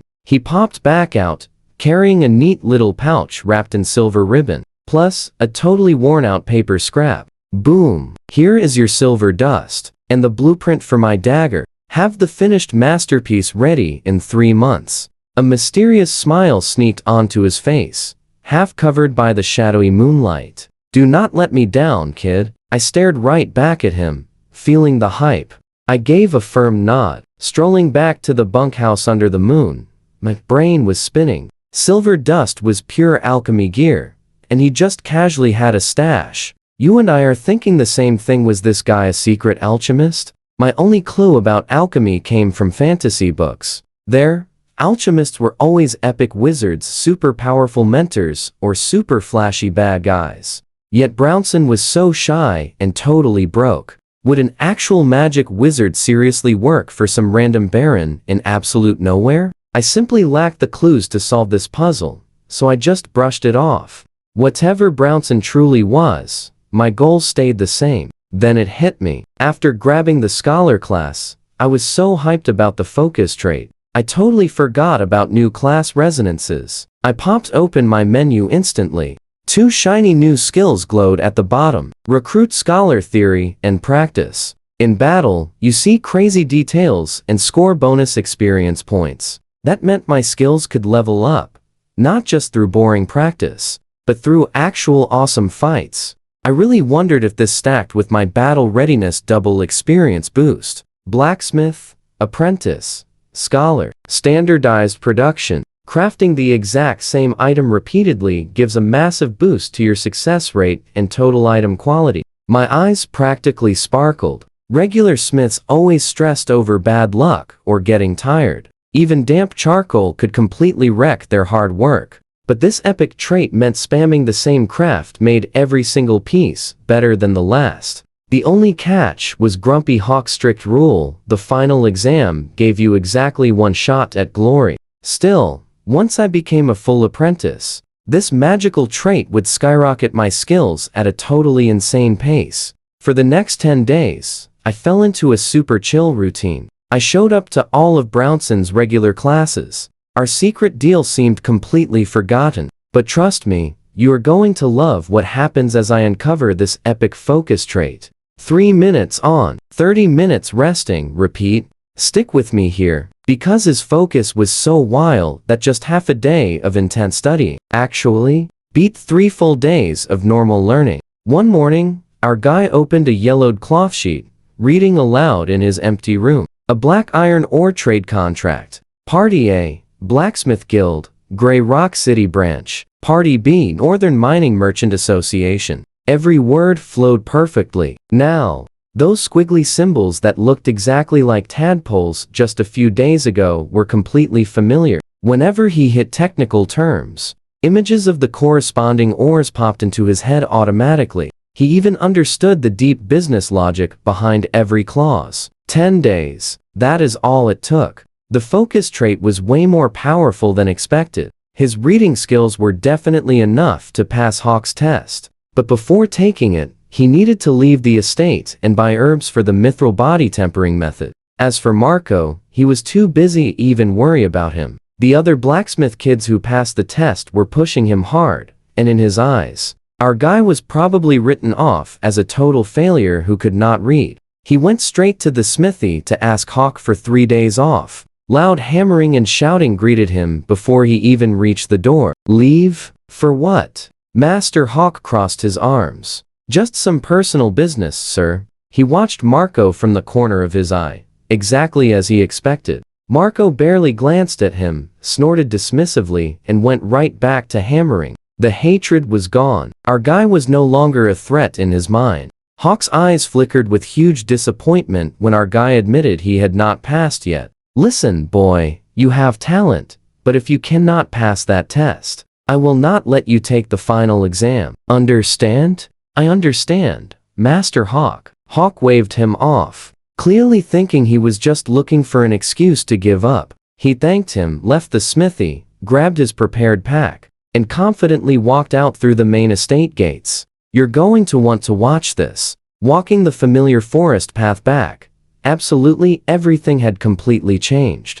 Shops were shuttered before noon, and terrified villagers rushed toward the exits with their stuff. The place felt completely abandoned. At the tavern, old Lauren was packing up completely alone. He bought some wine bottles, then asked what was happening. You do not know? He looked at him in absolute disbelief. Monsters have overrun half the villages in the Morninglight territory to the south. And that awful Baron Gavin. Instead of defeating them, his army literally drove them toward us. On his way out, he saw soldiers marching far south. He recognized some of them. They were the Baron's elite estate guards, not just regular conscripted militia. If even the elites were deployed, this invasion was incredibly serious. He rushed to the herb shop before closing, bought everything on his list, and headed straight to Sean's house. Peyton was leaning in the doorway, chewing a straw, looking as lazy as ever, despite the crazy chaos around him. What? You quitting the exam too? He teased.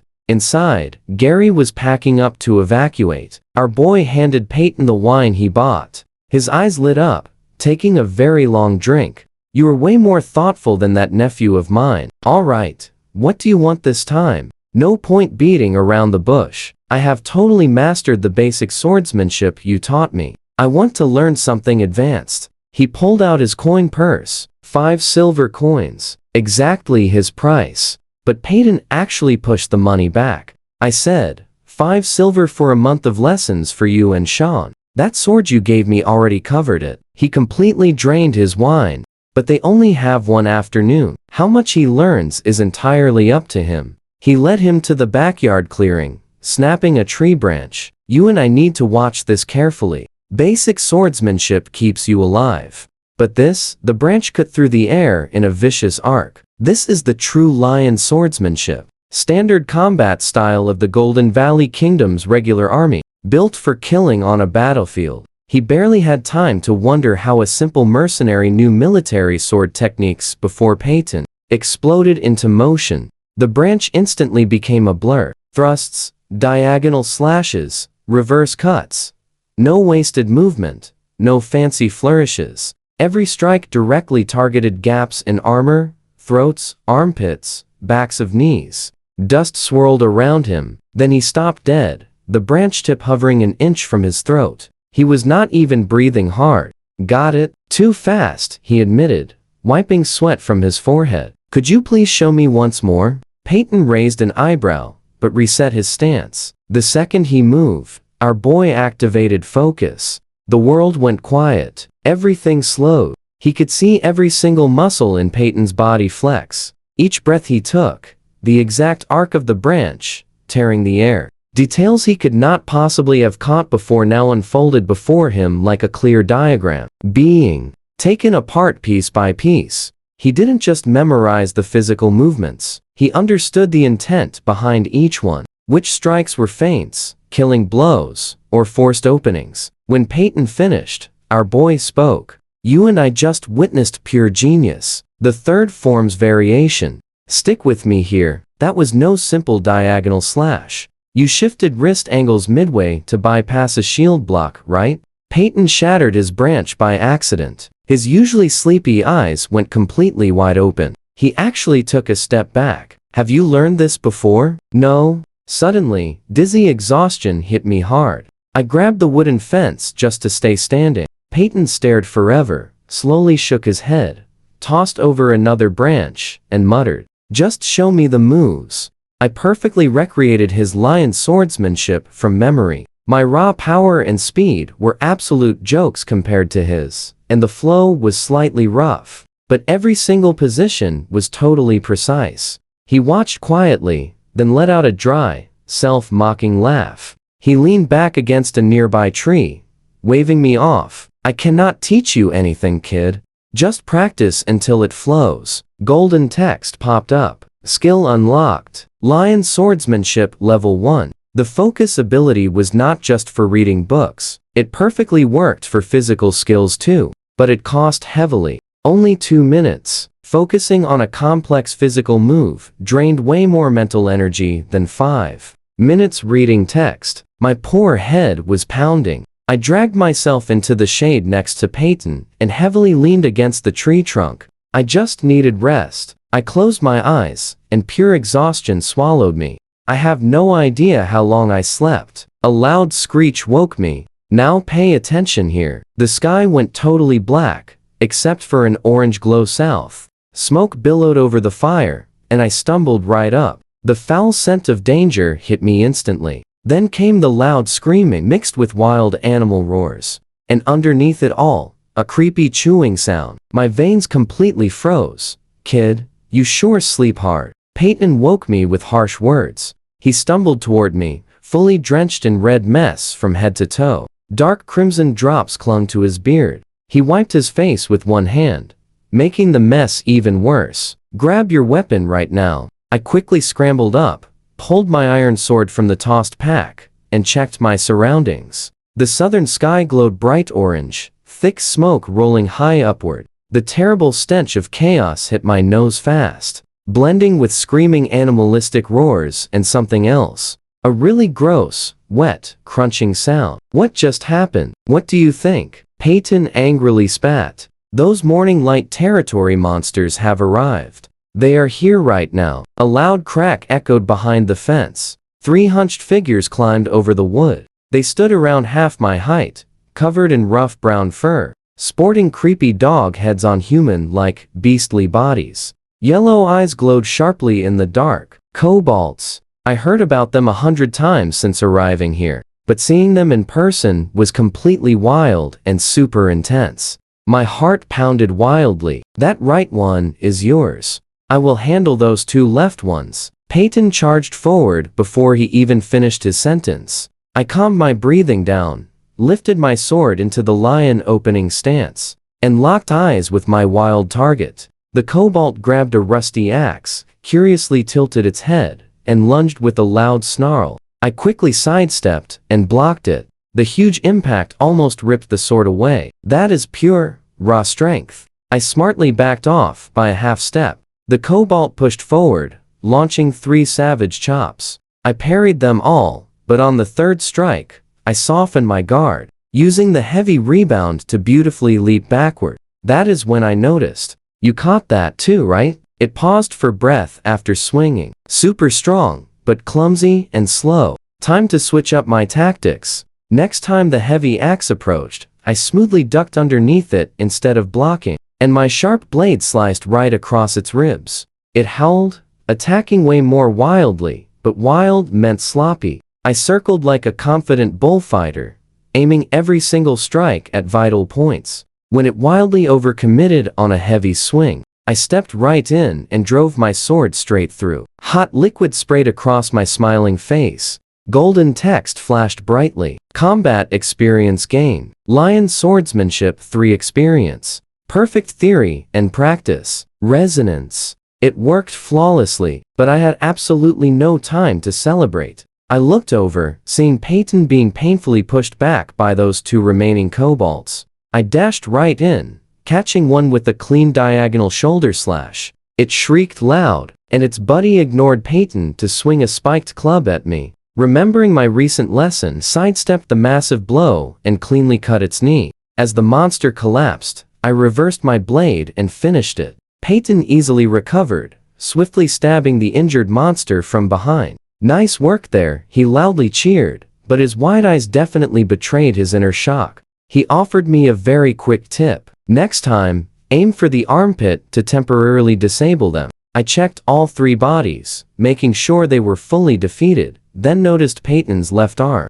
A deep gash showed white bone, his torn sleeves, soaked dark with crimson. Just a scratch, he grunted. More howling echoed nearby. Peyton's face instantly went rock hard. He yanked me inside the nearby house where Gary was packed up. waiting nervously by the door with the hunting bow. He locked us in. Gary nervously whispered about 20 kobolds attacking the market. And trust me, you will want to see what happens next. Let's dive right in. Peyton patched his injury, muttering about how organized these 20 monsters were. Something huge was leading them. I peeked through the cracked shutters, and my stomach completely dropped. The entire village was blazing, painting the night sky red. Packs of angry kobolds crashed right through everyone's front doors. An elder stumbled behind, and 3 beasts dragged him into the shadows. We heard a horrible, crunching sound echo back. Further out, brave villagers fought back using pitchforks.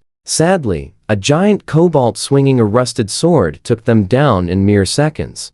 Gary totally panicked, tore up the wooden floorboards, and yanked out a hidden stash. Equipping 2 shiny hunting knives, he checked the back. Okay, so what is our escape plan? The estate, I shouted before Peyton spoke. We need the Baron's place. The guards will protect us there. Behind those heavy stone walls, we would be totally safe. It is basically a mini fortress with huge towers and crazy strong defenses.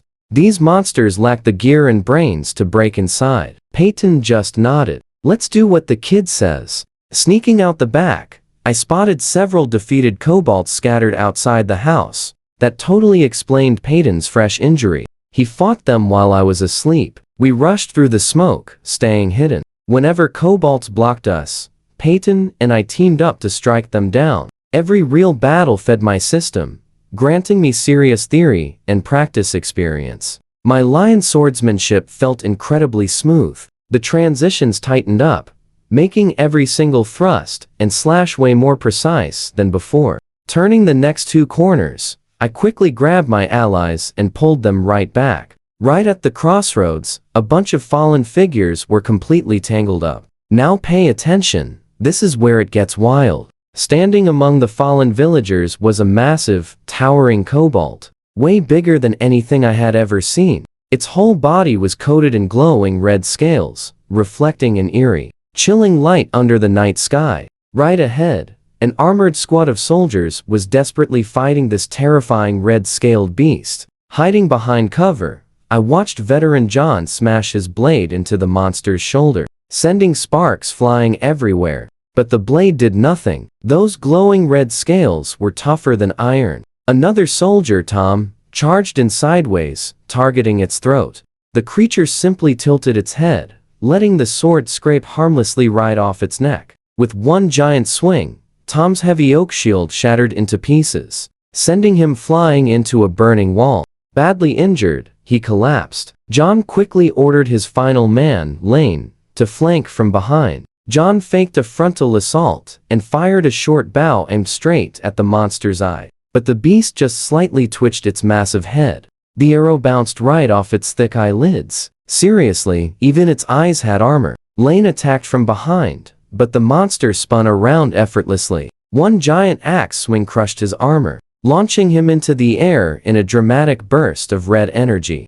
Gary whispered with a shaky voice, saying, "We need to escape. If pro soldiers can't scratch it, running won't help," I replied, gripping my sword. Peyton nodded grimly. "You and I know they are trapped. Southern kobolds closed in, blocking our only exit." Peyton looked at me for a plan. After everything tonight, he genuinely trusted my sharp combat instincts. He saw what I noticed: enemy spots, flanking routes, and perfect timing that even his mercenary veteran eyes somehow missed. Pushing past the dizziness, I gritted my teeth and forced my focus skill active again. After seconds of intense concentration, my eyes snapped open. Its back left side had a tiny unarmored patch. One clean hit there should stun it. Then we dash. Defeated or not, we just need to get right past it. Good enough. Peyton pushed himself up, looking totally exhausted from his injuries, and bravely charged outward. The guy who usually played it safe now showed pure resolve. His blade perfectly struck a gap in the monster's scaly knee, grinding in with a sickening screech. The furious monster glared down and actually grinned, flashing its terrifying, jagged fangs. I sprinted forward with everything I had and screamed, "Shoot!" The veteran did not hesitate at all. He rolled sideways, took a knee, and drew his bow to absolute max tension. Peyton twisted his blade deeper into the joint. The cobalt howled in pain and violently whipped its giant tail. He dodged right in time as John's arrow whistled straight toward the creature's eye. Like before, the beast closed its eyes, trusting its armored lids. That was my cue. I pushed my focus skill to the max. Stick with me, here is the craziest part. Time crawled. I saw the arrow spinning, watching every single muscle twitch on that beast. I could even track the sparks drifting from the burning buildings right behind us. 3 steps. Let's jump in. My blade cleared its sheath, catching the moonlight. Lion's swordsmanship flowed with pure battle intent. No wasted movements. By the time this creature sensed danger, it was way too late. My blade pierced right into the soft pink scales on its lower left back.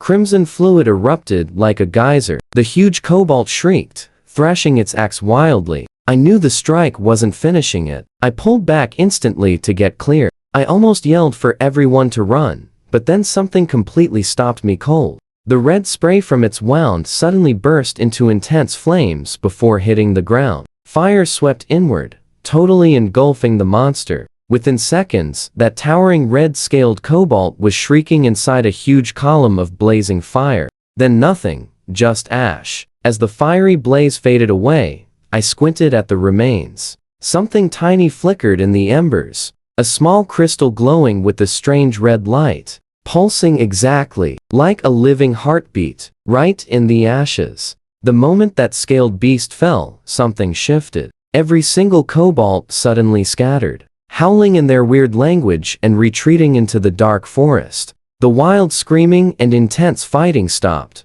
All that remained was the loud crackle of burning buildings and the groans of exhausted survivors. Peyton dragged himself off the ground, looking totally pale and confused. His injury tore open again, rendering his arm utterly useless. Now watch this closely. While he recovered, I walked to the ash pile and carefully picked up a tiny, glowing object right from the embers. A ruby-red crystal, no bigger than a fingernail, smooth as a gemstone with wild amber lights swirling inside it like liquid flame. I slipped it into my shirt before anyone noticed. Suddenly, footsteps behind me. I turned to see John, the patrol captain, limping toward me using a broken sword. When the firelight hit my face, he froze. He couldn't believe the person who landed the finishing strike was a skinny teenager. He bowed painfully. I am John, captain of the Baron's 3rd Patrol Squad. May I ask who? You do not recognize me? I smiled and stepped closer to the light. I am Roland, the apprentice from the estate. You checked my papers at the gate before the festival. His eyes went completely wide as that memory clicked. He stared at me for a long moment, then slowly exhaled. I owe you my life. If you ever need absolutely anything, just ask. After we patched everyone up, Gary mentioned heading to the Baron's estate for safety. John quickly shook his head. The Baron never lets commoners inside. During last year's famine, even our very own families were turned away at the huge drawbridge. He pointed north instead. Knight Beckham is actively recruiting soldiers up there. With a real knight in charge, it should definitely be safe. He gently handed Tom over to me. Take Tom back to the estate. With him vouching for you, those guards will certainly let you in. I must report to the front lines. His face suddenly darkened. This is where it gets crazy. We waited at the border for monsters, but they never came that way. They somehow got behind our defensive line, including that red-scaled beast. I fought kobolds before. They've never been this cunning, and they've never produced anything that powerfully insane. He waved us off and headed straight south. I said goodbye to Peyton and Gary, and Tom and I made it to the estate without any trouble. With Tom vouching, the guards let me through. Inside, the apprentice boys gathered on the open ground, staring at the distant glow of that burning village. Some panicking, some crying. Marco just stood entirely silent. His family shop was in that village, but I had seen it completely empty when we passed through. His father must have fled early. Smart man. I just ignored them all, stumbled to my bunk, and collapsed. Between burning through mental energy with intense focus and fighting for my life, I had absolutely nothing left. I was completely asleep before my head hit the pillow. Morning light woke me. You know that feeling, right? The estate felt peaceful, like last night was just a nightmare. But touching the warm crystal in my shirt brought everything completely rushing right back.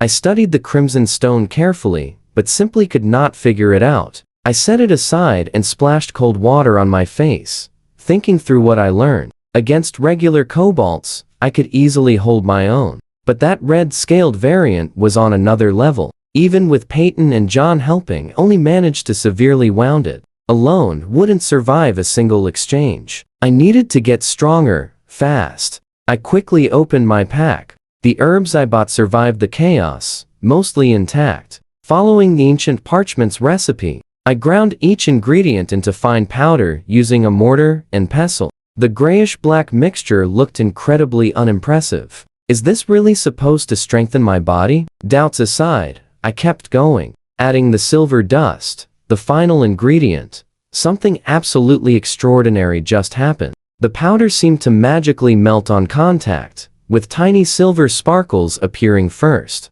Then the whole mass started writhing and contracting, exactly as if pulled by invisible hands. Trust me, you will love this part. The powder turned wet, gleaming silver, instantly transforming into a thick liquid rippling gently in the bowl, almost exactly like something totally alive.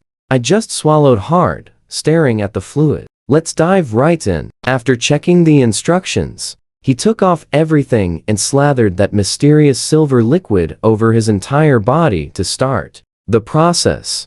At first, super chill, just like stepping into an icy stream. His tight muscles relaxed for one single second. Then agony struck. Every single fiber clamped down hard, like 10,000 needles piercing his pores, shooting through his veins and flooding his limbs. He shook violently. The liquid crawled inside like a living thing, then oozed back out, dragging dark and nasty impurities out with it. With each cycle, the silver turned into dark sludge. He felt stuff ripping out of his bones, his muscles, and deep from within his core. Intense waves crashed over him, but some invisible force locked his body completely rigid. He could not even fall. Golden text flashed wildly, completely blurring his vision. His eyes burned red, everything fading to black. Yet somehow, his mind stayed completely and painfully awake. His nails pierced his palms hard enough to leave marks. Finally, the liquid dried into powder and just crumbled right off his skin.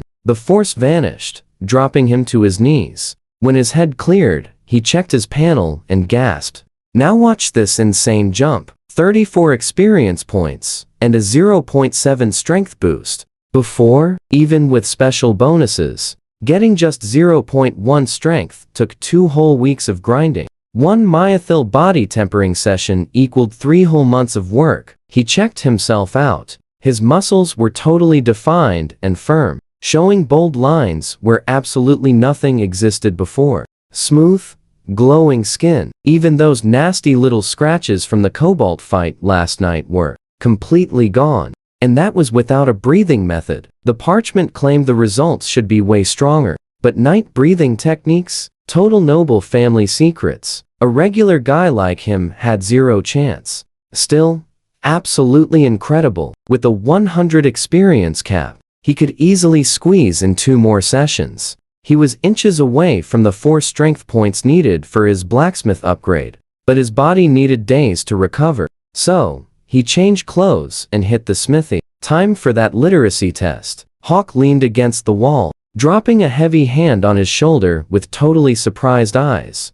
Glad you made it back in one piece, he muttered, totally ignoring last night's wild events. Ready to read? Yes, sir. Hawk dragged him to a room, handing over a yellowed cloth. Read it. You and I knew he was ready. He read the entire thing flawlessly, without one stumble. He even pointed out grammar mistakes in the text. Hawk raised his eyebrows in pure shock.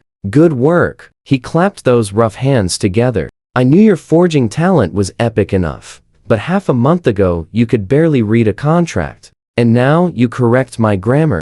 Shaking his head in total disbelief, Hawk smiled. You pass. Get back to the smithy today. Then things got serious. Marco and the other guys definitely have not been slacking around. They have been training super hard. If you want to crush that exam next month, you better be totally ready to fight for it. He mentioned Brownson's dagger job, skipping the silver dust secret. Hawk just chuckled like he knew. That stubborn fool. Fine, do it. But ore is super rare because of the forest battle. I will give you 3 solid iron blanks. Ruin them, and you pay full market price. When Hawk announced his return, the hammering totally paused. Marco and the crew exchanged shocked looks. Nobody expected him to pass the test so fast, but they bounced back quickly. They figured they spent a whole month leveling up their forging while he wasted time on basic books. Basically, zero threat anymore. Marco frowned for a quick second, then went straight back to work without saying anything.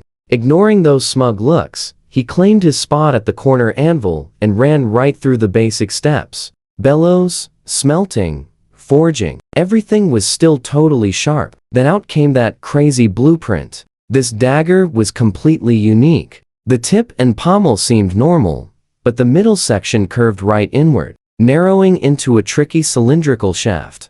That wild shape would seriously test every single forging skill. Worse, that cylinder needed tiny grooves carved with a file. One single slip, and the whole piece shatters instantly. He traced the blueprint pattern. Those tricky grooves were definitely not just some random decoration. Some parts were dense like webs, others wide open with slick curves, almost like they were perfectly designed to guide energy right down a specific path. Definitely not just for show. In the Golden Valley Kingdom, these daggers were considered way beyond your normal, everyday weapons. Trust me, you're going to want to see this. Nobles wrapped hilts in furs. Commoners carved lucky patterns. Total status symbols.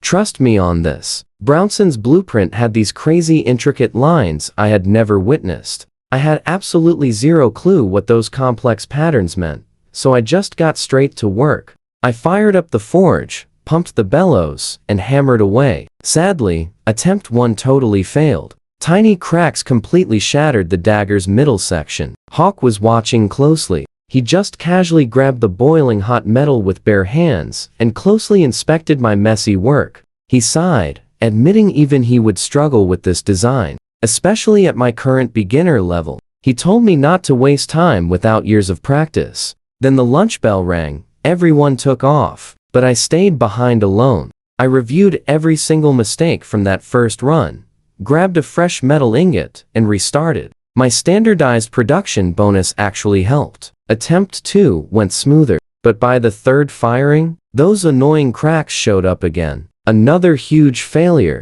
The real issue was this dagger's extremely weird shape. Standard weapons only took maybe 2 firings, but this crazy thing needed over 12. And every single round demanded flawless heat and timing. Pure focus could barely save this level of intense craftsmanship. With my production skill, I figured I needed at least 12 tries. But after 3 free blanks, I would definitely have to buy materials with my own cash. I weighed my purse, just 5 silver coins. I absolutely could not waste them here, because I still needed expensive herbs for the mythal body tempering method.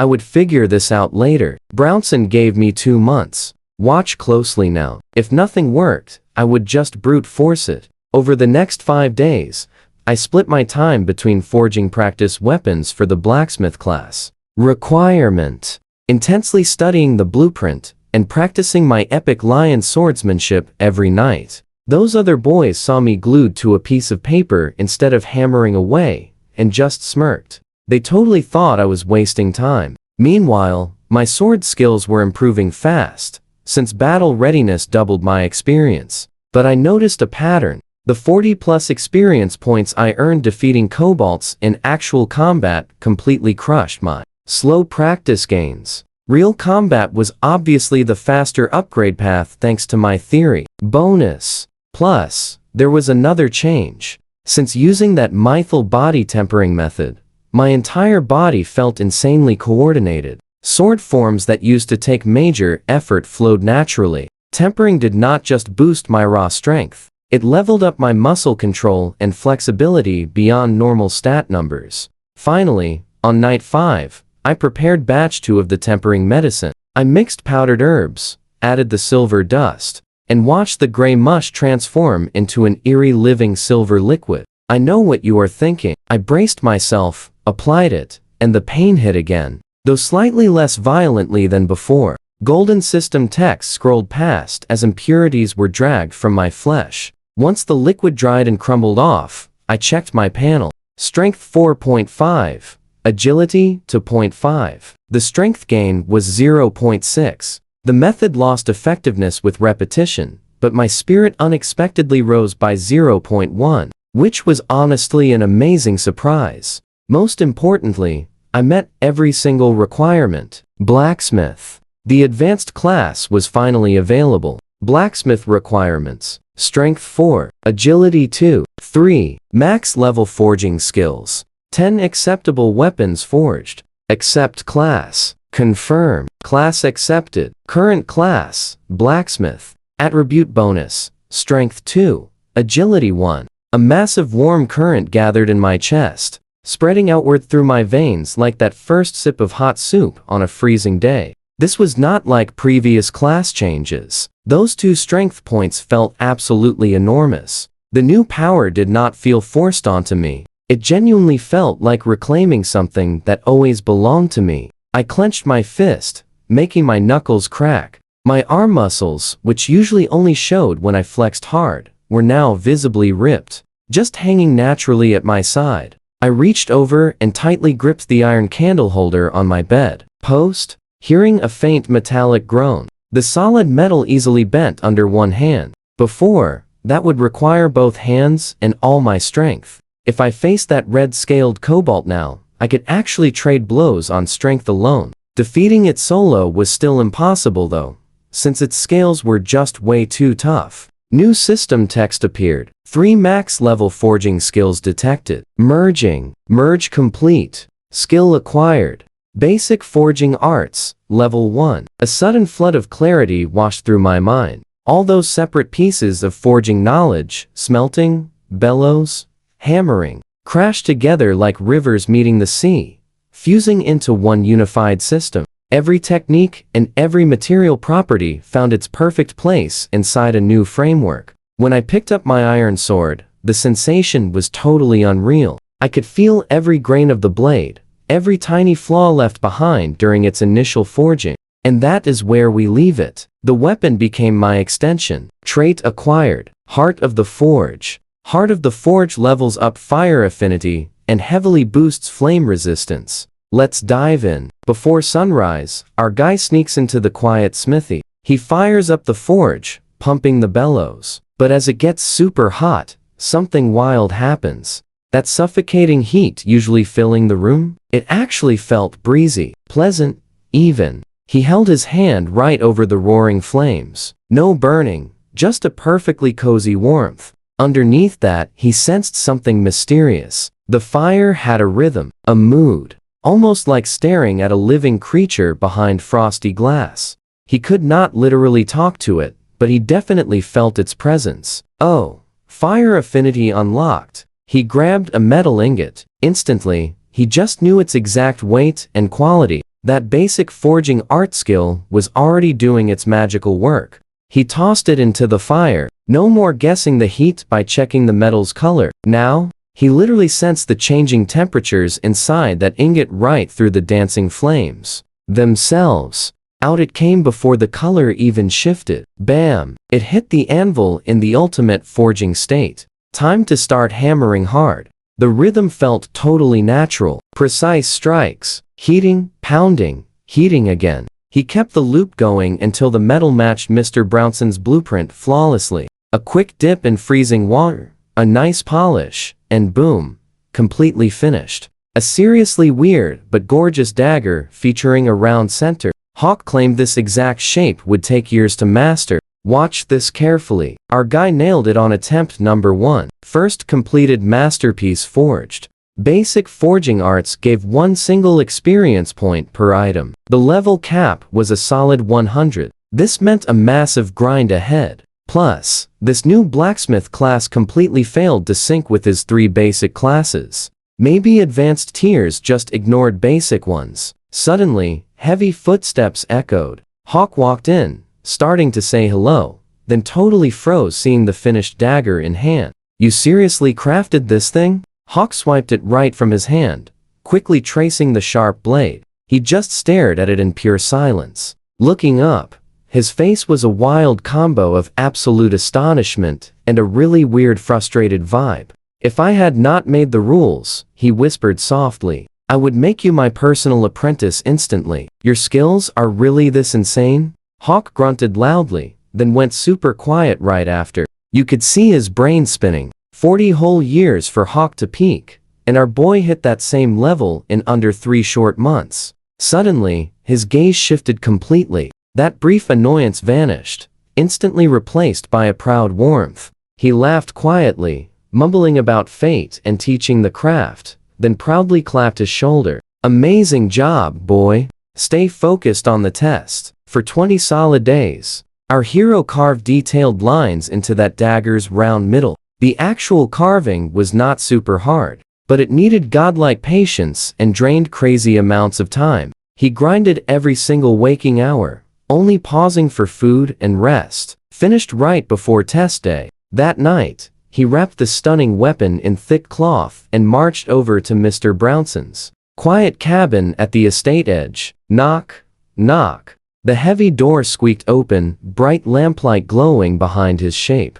Things are about to get really mysterious here. Brownson stared at his chest, pupils shrinking instantly. What exactly are you hiding? Our guy frowned, touching his shirt defensively. Right beneath it, resting on his skin, was that ruby-red crystal, the exact piece left after that fiery monster burned to pure ash. That crimson gem kept shining with a really spooky glow ever since the battle, so he kept it safely tucked away right against his chest, under his shirt. No clue how the old man sensed it through clothing, but since the secret was out, hiding it was useless. Plus, he had tons of questions about this magic item. That blazing monster turning to dust still felt unsettling. He yanked out the gem and showed it proudly. Is this what you sensed? Brownson's eyes went super wide. His face flashed pure confusion, major shock, and heavy suspicion. Shaking hands, reached out to check it. He handed it over. Brownson slowly rotated the gem under the lamp,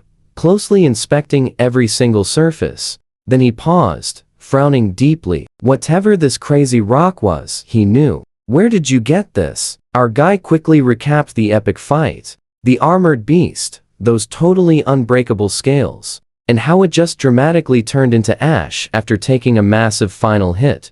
Hearing about those scales and the roaring fire, Brownson's expression instantly shifted. Scales and fire, he whispered, rubbing the gem. Mr. Brownson, what exactly is this? He took a deep breath, calmed down, and spoke softly. This is a solid piece of pure magical energy. Magic? No more answers were given. Instead, he handed the rock back, flipped the topic, and invited him inside. Still overflowing with curiosity, he walked inside and unwrapped the blade. Your request is fully complete, Mr. Brownson. So what do you and I make of this? Brownson grabbed the weapon, holding it to the candlelight, his tired eyes literally shining with pure, absolute disbelief. Let's dive right in. He thought the hype was totally fake, but his fingers traced these flawless grooves. You seriously finished this in under 2 months? And these insane patterns, you carved them by hand. Absolutely perfect. He caught himself hyping up too much and forced a deep breath, but his fingers just wouldn't stop tracing the details. I never expected this elite level of work. Pure silence filled the room. Then he looked up, wild curiosity shining in his eyes. Roland, what if we struck another deal, just like our previous one? My research hit a massive wall, and I need a skilled assistant. In exchange, I will explain absolutely everything about that glowing crystal. He leaped right off his chair and scrambled toward a dusty shelf, frantically pulling out heavy leather books. Within seconds, a huge stack of ancient books sat right before me. Their faded, cracked covers were filled with weird, twisted symbols. Nothing like our kingdom's standard writing. I could barely even read the word theory. He smiled bitterly. The only thing I can actually offer is that I have read way more ancient books than most. If you become my assistant, I will hold absolutely nothing back. Every question you have, fully answered. These books alone could change everything. I went totally quiet. The bright candle flame danced in my eyes while I considered it. To anyone else, this looked like a terrible trade, but for me, it was exactly what I desperately needed. Since crashing into this world, I had been wandering around totally blind, piecing together tiny scraps from gossip and cheap novels. I wanted to take things slow, but that sudden cobalt attack completely wrecked my plans. This crazy world was way more dangerous, and I just didn't have any time left. Now pay attention here. This old guy's knowledge could save our hero years of guesswork. So what exactly do I have to do as your assistant? I asked. His face beamed. He finally straightened out his permanently hunched back, and for the first time, he actually looked completely energized. The job is super simple, but first, he pointed at the red crystal in my hand. First, let me answer your questions about this thing. He cleared his throat and spoke incredibly steadily. You read about epic wizards in those novels, right? Yeah. What made them legendary? Mind-blowing, reality-breaking magic. But casting spells meant pulling raw magic directly from nature. Hundreds of years ago, the worlds where magic mysteriously vanished, and wizards completely faded out of history. Then this crystal. I opened my palm, the red stone glowing softly in the candlelight. I clearly remembered what Brownson called it earlier. A pure, crystallized chunk of magic.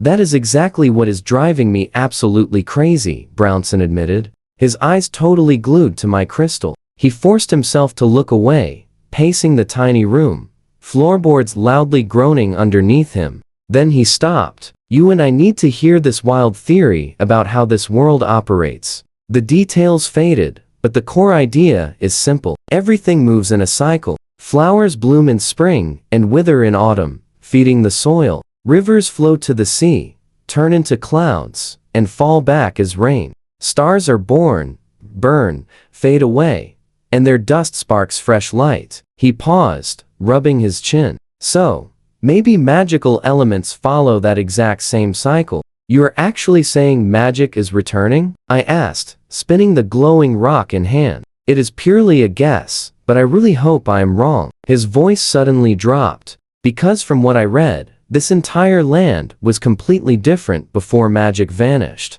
He painted a picture I could hardly visualize. Giant trees towering hundreds of meters with radiant leaves, and glowing streams of magic that instantly healed major wounds. Even basic rocks could actually gain consciousness over time. Wizards freely roamed cities and forests, magically building massive bridges, curing the sick, and controlling the weather. Even commoners borrowed nature's power for simple chores, like sparking fires and growing crops. But then, the magic just started fading away, he whispered, looking defeated. Nobody knew the reason. People back then called it the year of ending because their glorious golden age was finished. Wizards suddenly felt their incredible spells getting noticeably weaker. Those glowing forests completely darkened. Magical creatures either vanished forever or slowly devolved into the pathetic, weak monsters we deal with today. He pointed out the window into the pitch black. Ancient texts claim the night sky used to constantly glow with magical auroras, like beautiful, massive rainbow veils. Now, we only have starlight. His face turned grim. But that era was insanely dangerous too. Ancient monsters were totally different from today's basic kobolds. They were gigantic, incredibly cunning, and some were genius level. Every race, humans, elves, and dwarves, united to push them back. I stared right at the crystal. So, if magic returns, the monsters will adapt way faster than us, he warned with pure urgency. Other races need time relearning magic, but monsters just use pure instinct. So what do you and I make of this? The other races have just been getting weaker. Stick with me here. If magic comes back, do humans really stay in charge? I gripped the crystal incredibly hard. Magic coming back doesn't just mean flashy spells return, I whispered. It means absolute, all-out war. Brownson just nodded slowly, looking totally grim. The year of ending closed one massive era. Now, we might be standing at a brand new beginning. Heavy silence followed. Then he coughed awkwardly, snapping right back to reality. The fiery scholar vanished, totally replaced by that nervous, fidgeting guy I knew. "Hey, do not worry so much," he stammered. "Those are just ancient books. History is a blank page. People just write whatever they want on it. Plus, even if magic returns, it would take centuries to hit peak power again.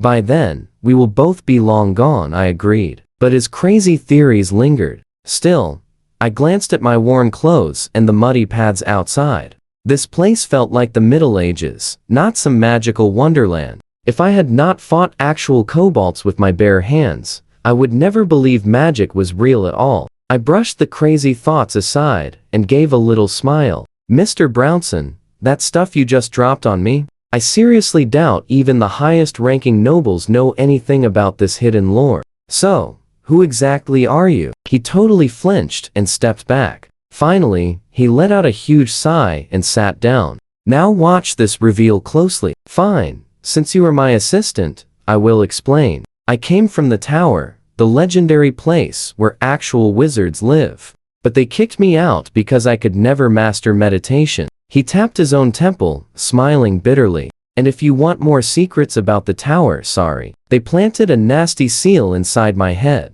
Basically a curse. If I spill their secrets, it is instantly game over for me. Honestly, even my own memories of that place fade more and more every single day." I was not shocked at all. I already figured he had wizard connections. He saw my totally calm reaction and looked annoyed that his big dramatic reveal completely flopped. "Well then, what about you, Roland? Who are you, really?" I just smiled back. "Merely an ordinary guy who happens to be great at forging." He was not getting anything else from me. I definitely was not sharing my system secrets. But luckily, he was not the nosy type. He dropped the topic completely, and we simply sorted out my upcoming daily assistant schedule together. Walking back across the quiet estate, my smile vanished entirely. His heavy words kept echoing. Those monster attacks in Black Fir Forest and Morning Light territory, the red-scaled cobalt and that glowing magic crystal, the potential return of magic and all the terrible chaos it brings.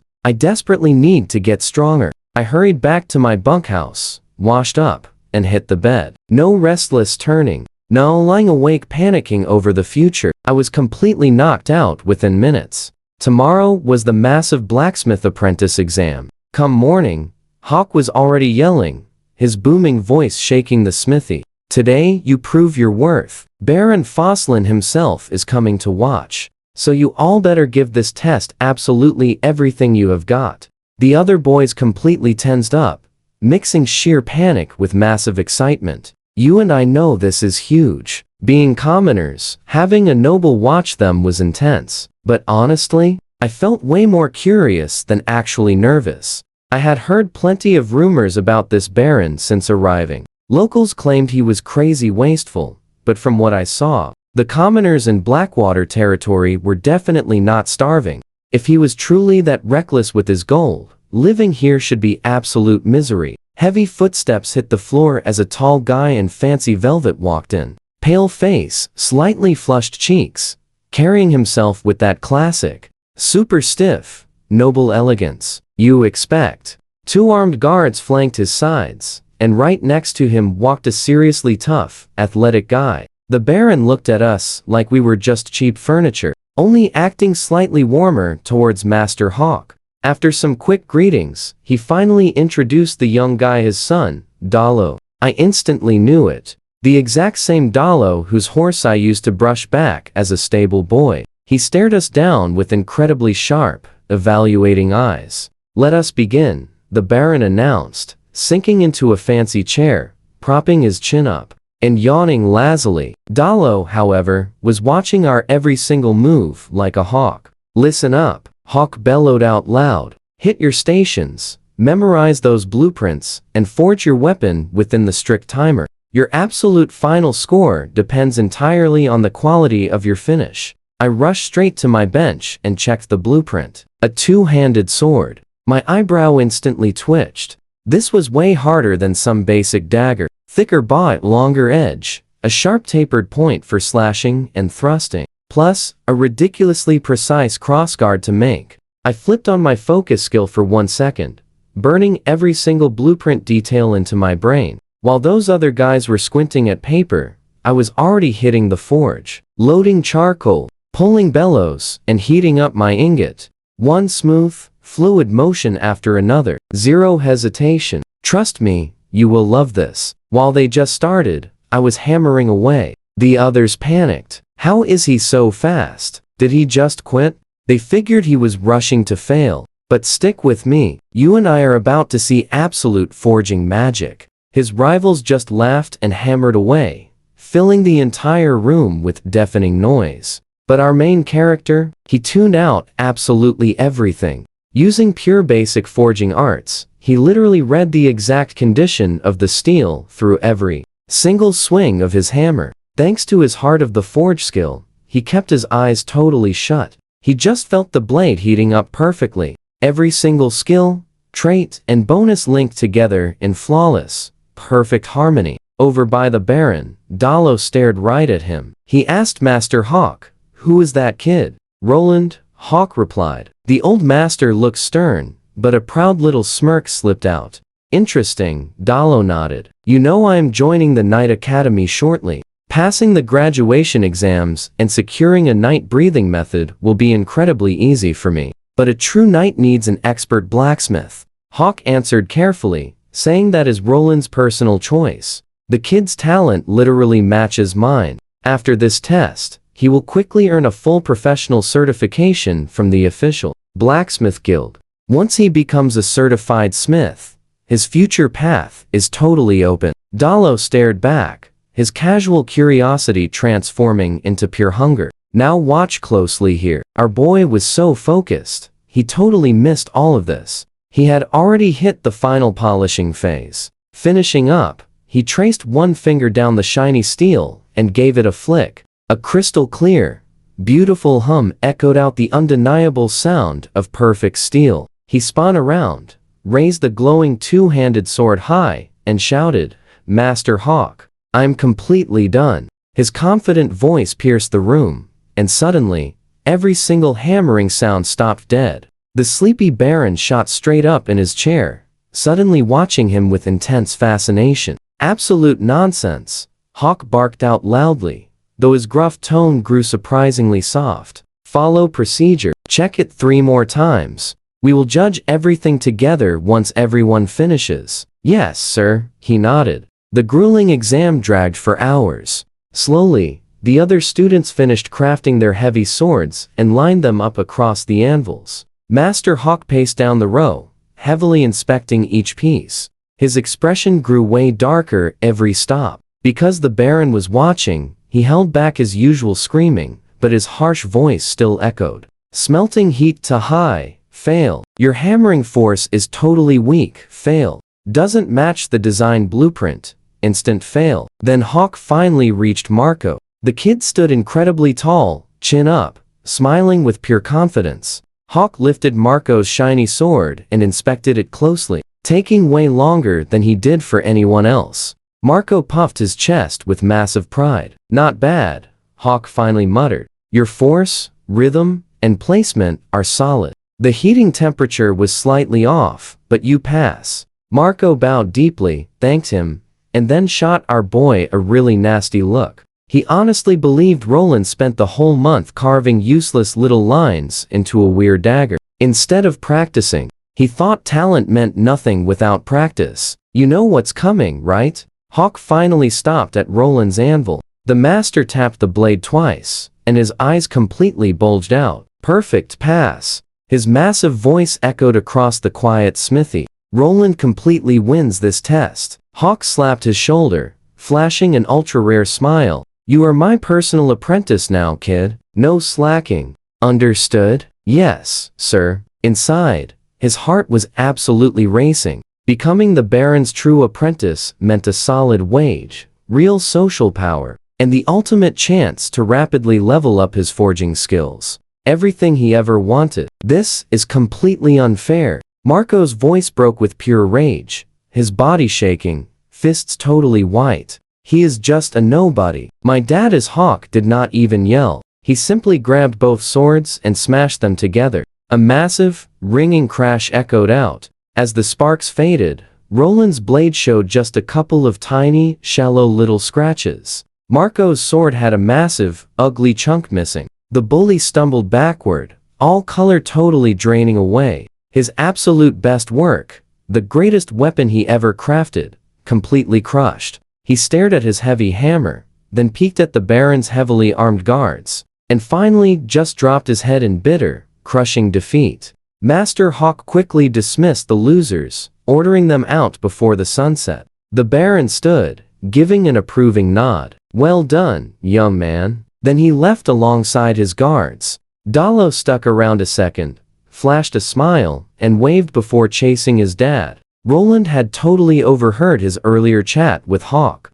Basically, Dallo was entering the Knight Academy and desperately wanted a genius personal blacksmith. He definitely wanted our boy. Hawk then ordered Roland to pack up and report directly to the East Smithy. Then, the old master walked off humming, happier than ever. Standing totally alone in that empty room, Roland finally clenched his fists in absolute triumph. 3 months. A normal guy needs over a year just to reach apprentice rank, and his skills were already completely blowing past that. But relaxing was not an option. Not after those crazy warnings Brownson gave him about the outside world. He opened the door to 15 massive guys waiting outside. "That is where we leave it. Trust me, things get wild. Stick with me, because payback is here." I knew those faces, the commoner kids who barely passed literacy. The exact ones who bullied me when I first arrived. Back when I was totally powerless. Honestly, this whole setup had Marco's grubby fingerprints all over it.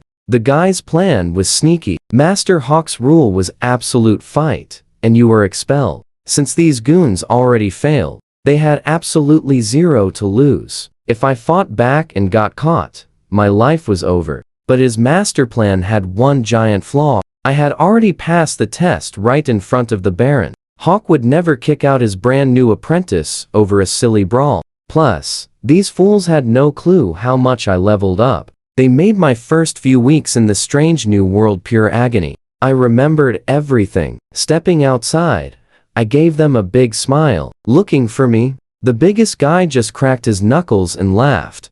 "Think you are special just because you cheated on the exam? Time to teach you some manners, brat." I was totally surrounded. 3 in back, 5 flanking, the rest blocking the front. Super organized. Without warning, the leader threw a massive punch. Bam! I caught his fist with one single hand. My fingers locked around his wrist like pure iron. One sharp twist, and crack, wrist fully dislocated. Before he could even scream, I dove my knee deep into his gut. His 80-kilogram body flew back like a total ragdoll, bowling over 3 guys. The others absolutely froze. They still remembered me as the pathetic, scrawny kid who could not even lift a single bucket of ore. Now, pay attention. This is where it gets crazy. After the mythal body tempering, a blacksmith upgrade, and insane combat training, my strength hit 6.5. These bullies were basically toddlers to me. "Now,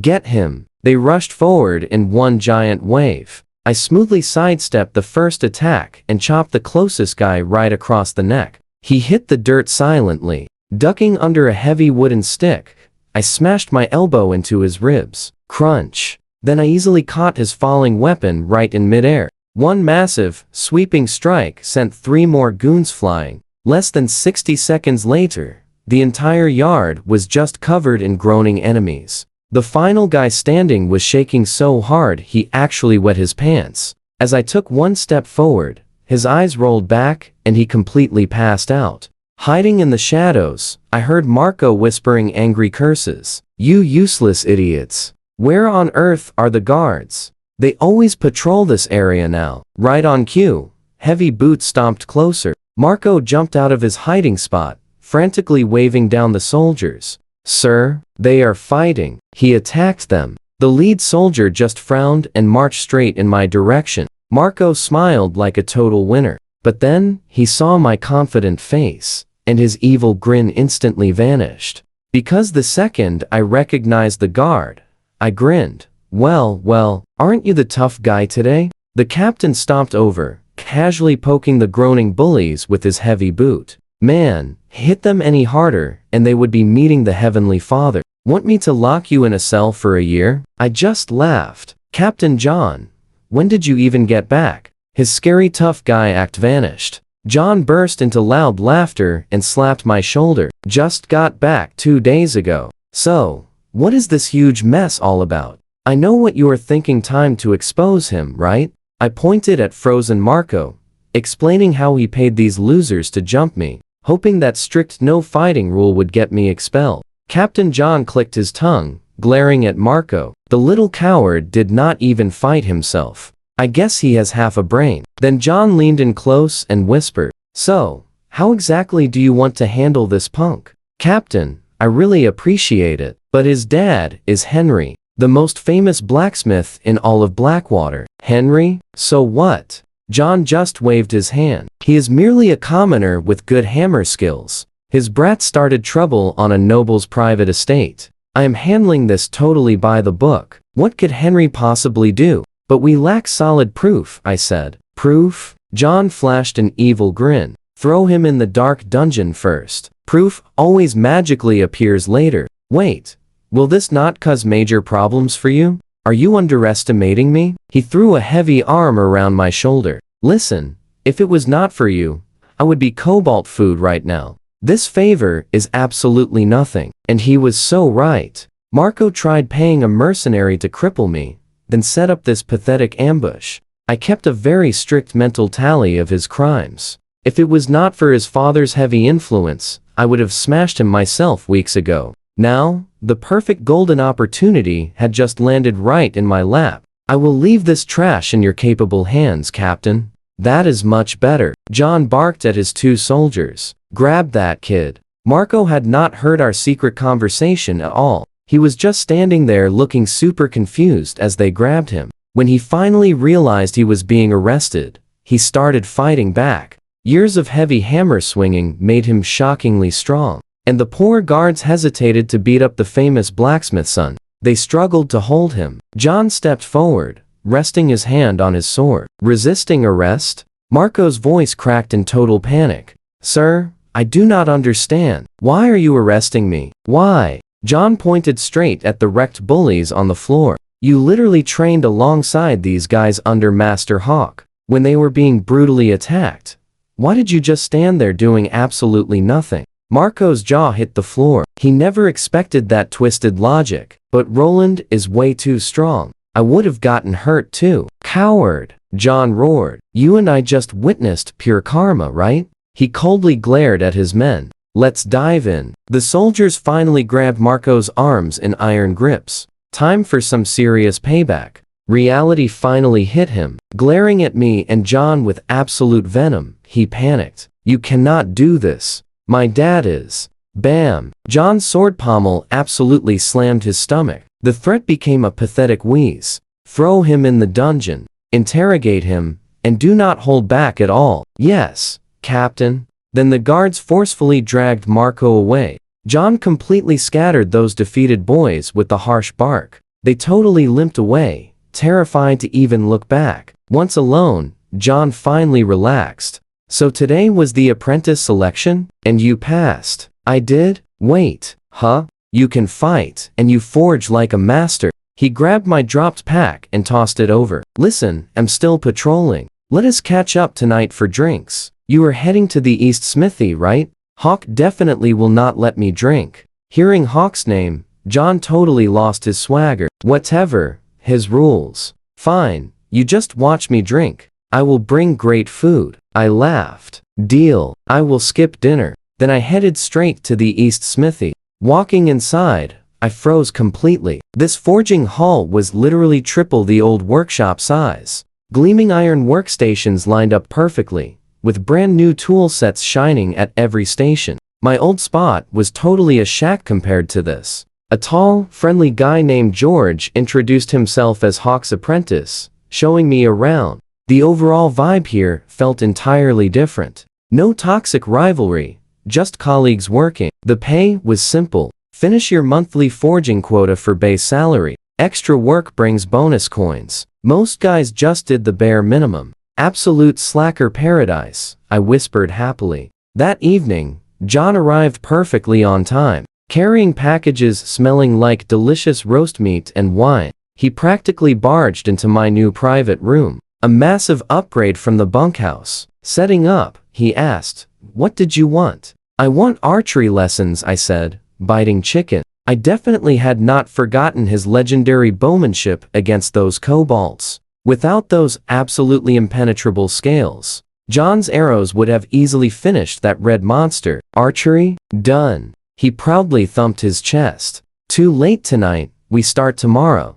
Let me explain the basics. Listening, I realized archery was way more complex than I ever imagined. Stance, breathing, finger placement, power transfer, literally every tiny detail mattered. Now, pay close attention here. I casually dropped the big question. "Captain, what actually happened with those kobolds from Morning Light territory?" John's warm smile instantly vanished. The veteran's face tightened dramatically, letting out a very heavy sigh. His face told me everything. Asked carefully, "Were you actually defeated by those kobolds?" Letting out another heavy sigh, he totally drained his wine and slumped heavily back into his chair. "Honestly, actually fighting them would have been better. The crazy truth is, we never even saw them." He explained how the kobolds just kept slipping past defenses, constantly raiding innocent villages in the dead of night. Before soldiers even arrived, those monsters were totally gone, vanishing completely like rats into dark holes. Even worse, they found weak goblins mixing with kobold raiders. Goblins are usually just timid cowards stealing livestock at most. But now, they carried real weapons, attacking humans alongside the kobolds. Bam! John slammed the table, cups jumping. His eyes glowed red with absolute fury, completely haunted by his memories. Ruined huts, totally broken bodies, and terrified orphans screaming. The commander finally requested war horses and mounted scouts to patrol non-stop. That slowed the vicious attacks, but their last scout report was deeply troubling. The monsters were heading toward the Black Fir Forest. "Knight Beckham is stationed there," John confidently declared. "Those filthy creatures will not last a single day against him." After he finally left, I sat alone overthinking everything. The Black Fir Forest. First, the monsters there just went completely wild. Then Morning Light territory erupted. Now, all creatures were converging on that forest. I know what you're thinking. Remembering Brownson's warning about returning magic. Something deep inside those dark woods is clearly pulling all these monsters in. Without enough information to solve it, I just decided to ask Brownson about it tomorrow. Settling into my new routine, I crashed onto the new bed. So wonderfully soft compared to the bunkhouse. I fell asleep instantly. Next morning I arrived at East Smithy bright and early. Hawk assigned today's tasks farm tools for spring planting. Compared to weapons, these were laughably simple. I absolutely crushed my quota before lunch. "Trust me, you will love this." Golden text appeared. "Basic forging experience gain. Farm tools actually count.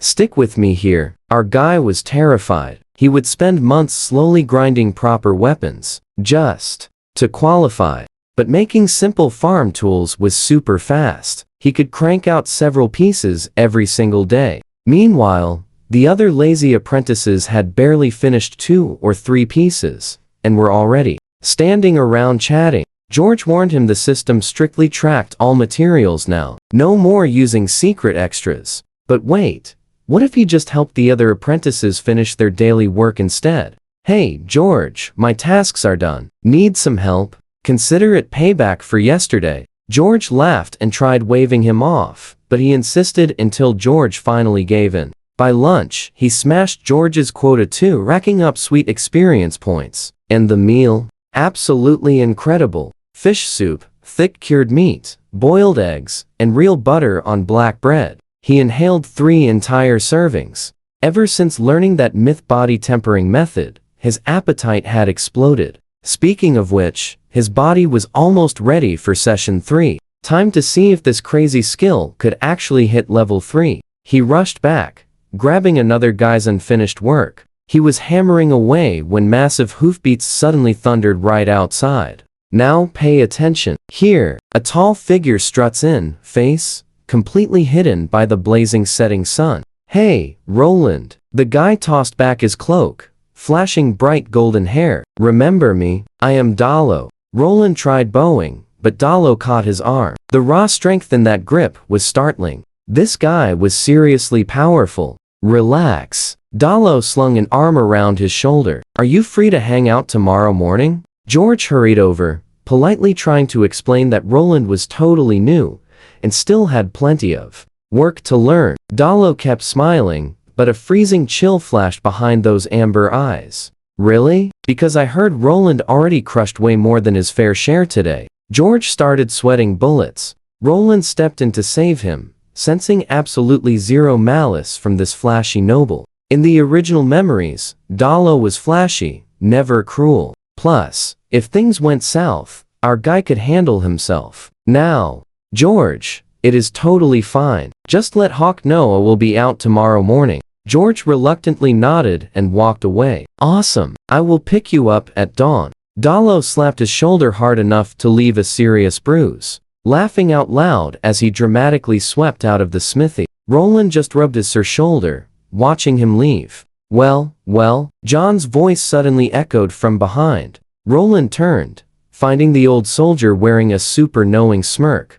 I had no clue you knew young Master Dalo. You know him? Roland just shook his head. Technically, the original Roland was just Dalo's stable boy, but the young lord had completely forgotten about that part. I know exactly what you are thinking. Do Golden Valley Kingdom nobles actually bother recruiting commoners? Maybe his insanely fast forging skills caught some serious attention. He decided to stop overthinking and just face tomorrow. Later, is your patrol already done? John rolled his eyes at the obvious question and casually tossed him a short bow. It was plain birchwood, completely unvarnished, rocking a frayed hemp string and tiny cracks. Super worn down, but still functional. My first training bow, John boasted proudly. Roland inspected it, already plotting ways to upgrade the grip. Classic professional habit. Save the tinkering for later. Build a new one after you actually learn to shoot. They hit the northwest training ground. Sandy floors, totally battered straw targets, and wooden practice weapons lining the racks. John handed him an arrow, pointing at a target 20 paces out. Do not worry about hitting the bullseye. Just feel the draw. Wait, no demonstration first? Roland asked, hoping to copy him using focus just like he did with lion swordsmanship. John just shrugged, casually drawing and nailing it, dead center. But when Roland activated focus and watched carefully, he realized something super deflating.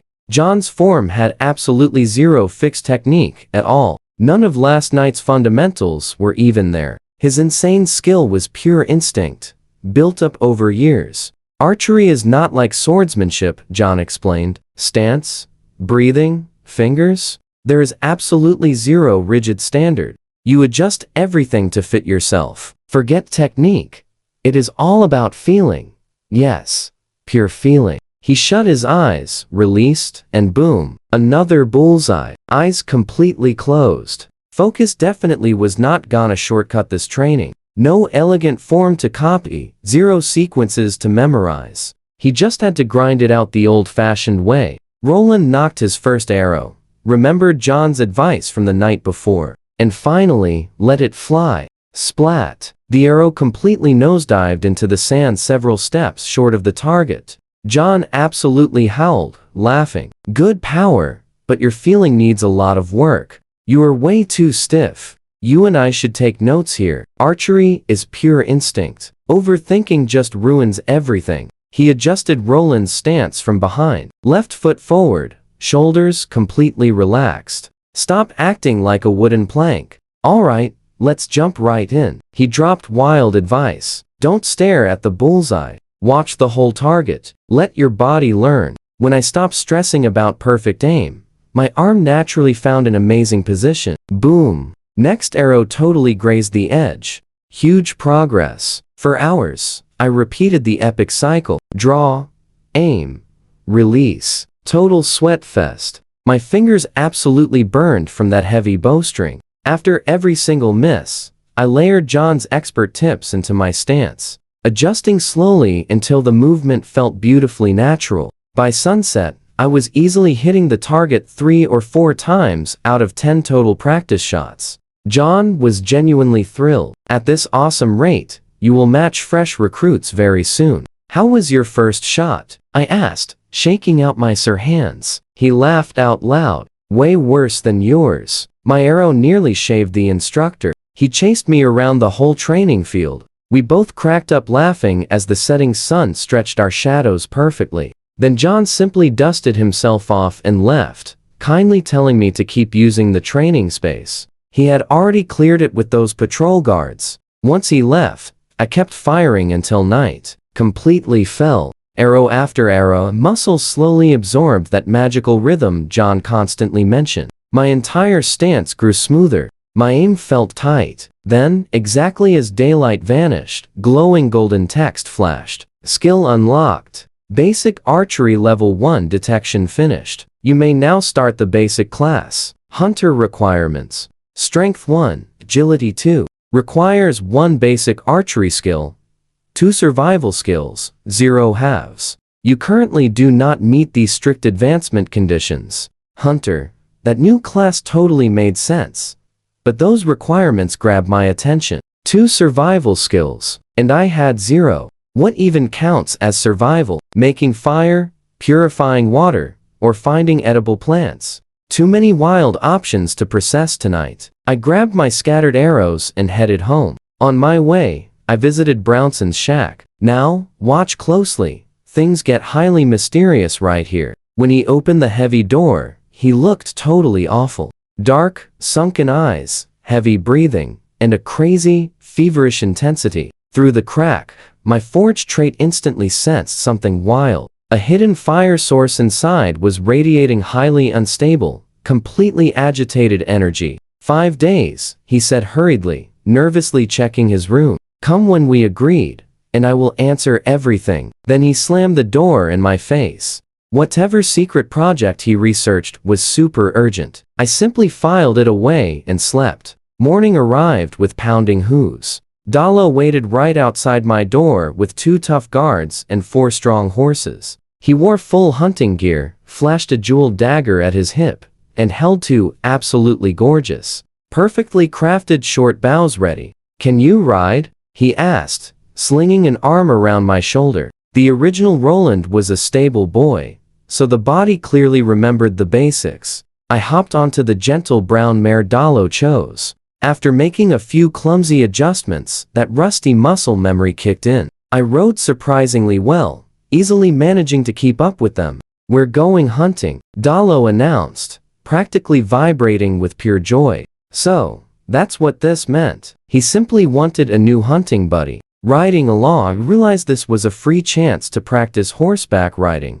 Normally, those lessons would cost a total fortune. I simply split my focus between making conversation and perfecting my riding posture. Deep in the northern forest, Dalo abruptly ordered his loyal guards to stay behind. You and I both noticed that terrifying, icy glare. He shot them. It totally wiped away his cheerful mask for one very tense, completely unscripted moment. Then his cheerful warmth instantly snapped right back. Tell me, can you shoot? He handed me a beautiful short bow. Wood polished like glass, strong horsehair string, and incredible copper eagle engravings.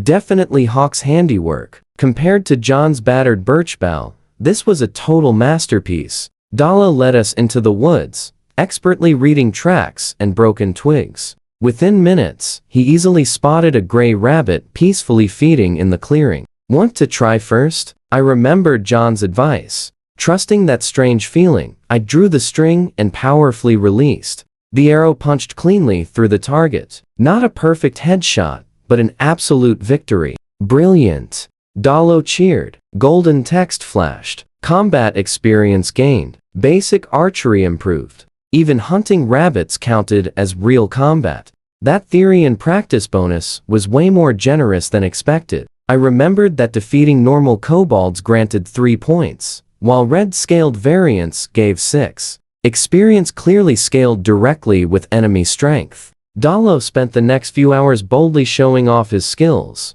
and I had to admit he was genuinely talented. His awesome archery was slightly below John's level, remarkable for his age. We bagged over 12 rabbits and 2 cool deer types. By the quiet stream where we stopped to rest, Dalo pulled out his dagger and started expertly skinning our fresh catch. That is exactly when it hit me. Would skinning count as survival? Trust me, we need to see this epic moment.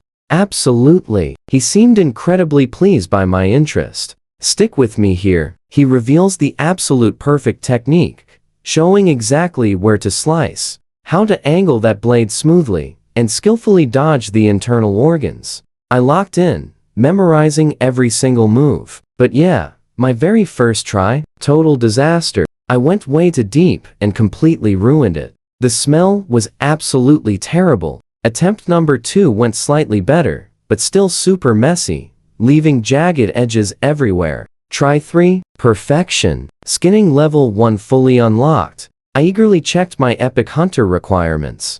Can you believe this? Survival skills. Halfway done. My heart practically raced. Absolutely incredible. Dalo just stared, completely amazed. Riding, archery, and now this. You learn incredibly fast, Roland. Honestly, you should really consider. But suddenly, some strange rustling noises echoed from the nearby bushes. We locked eyes and quickly grabbed our swords. Pay attention now, because short, mysterious, shadowy figures started slowly creeping out of the thick, dark forest.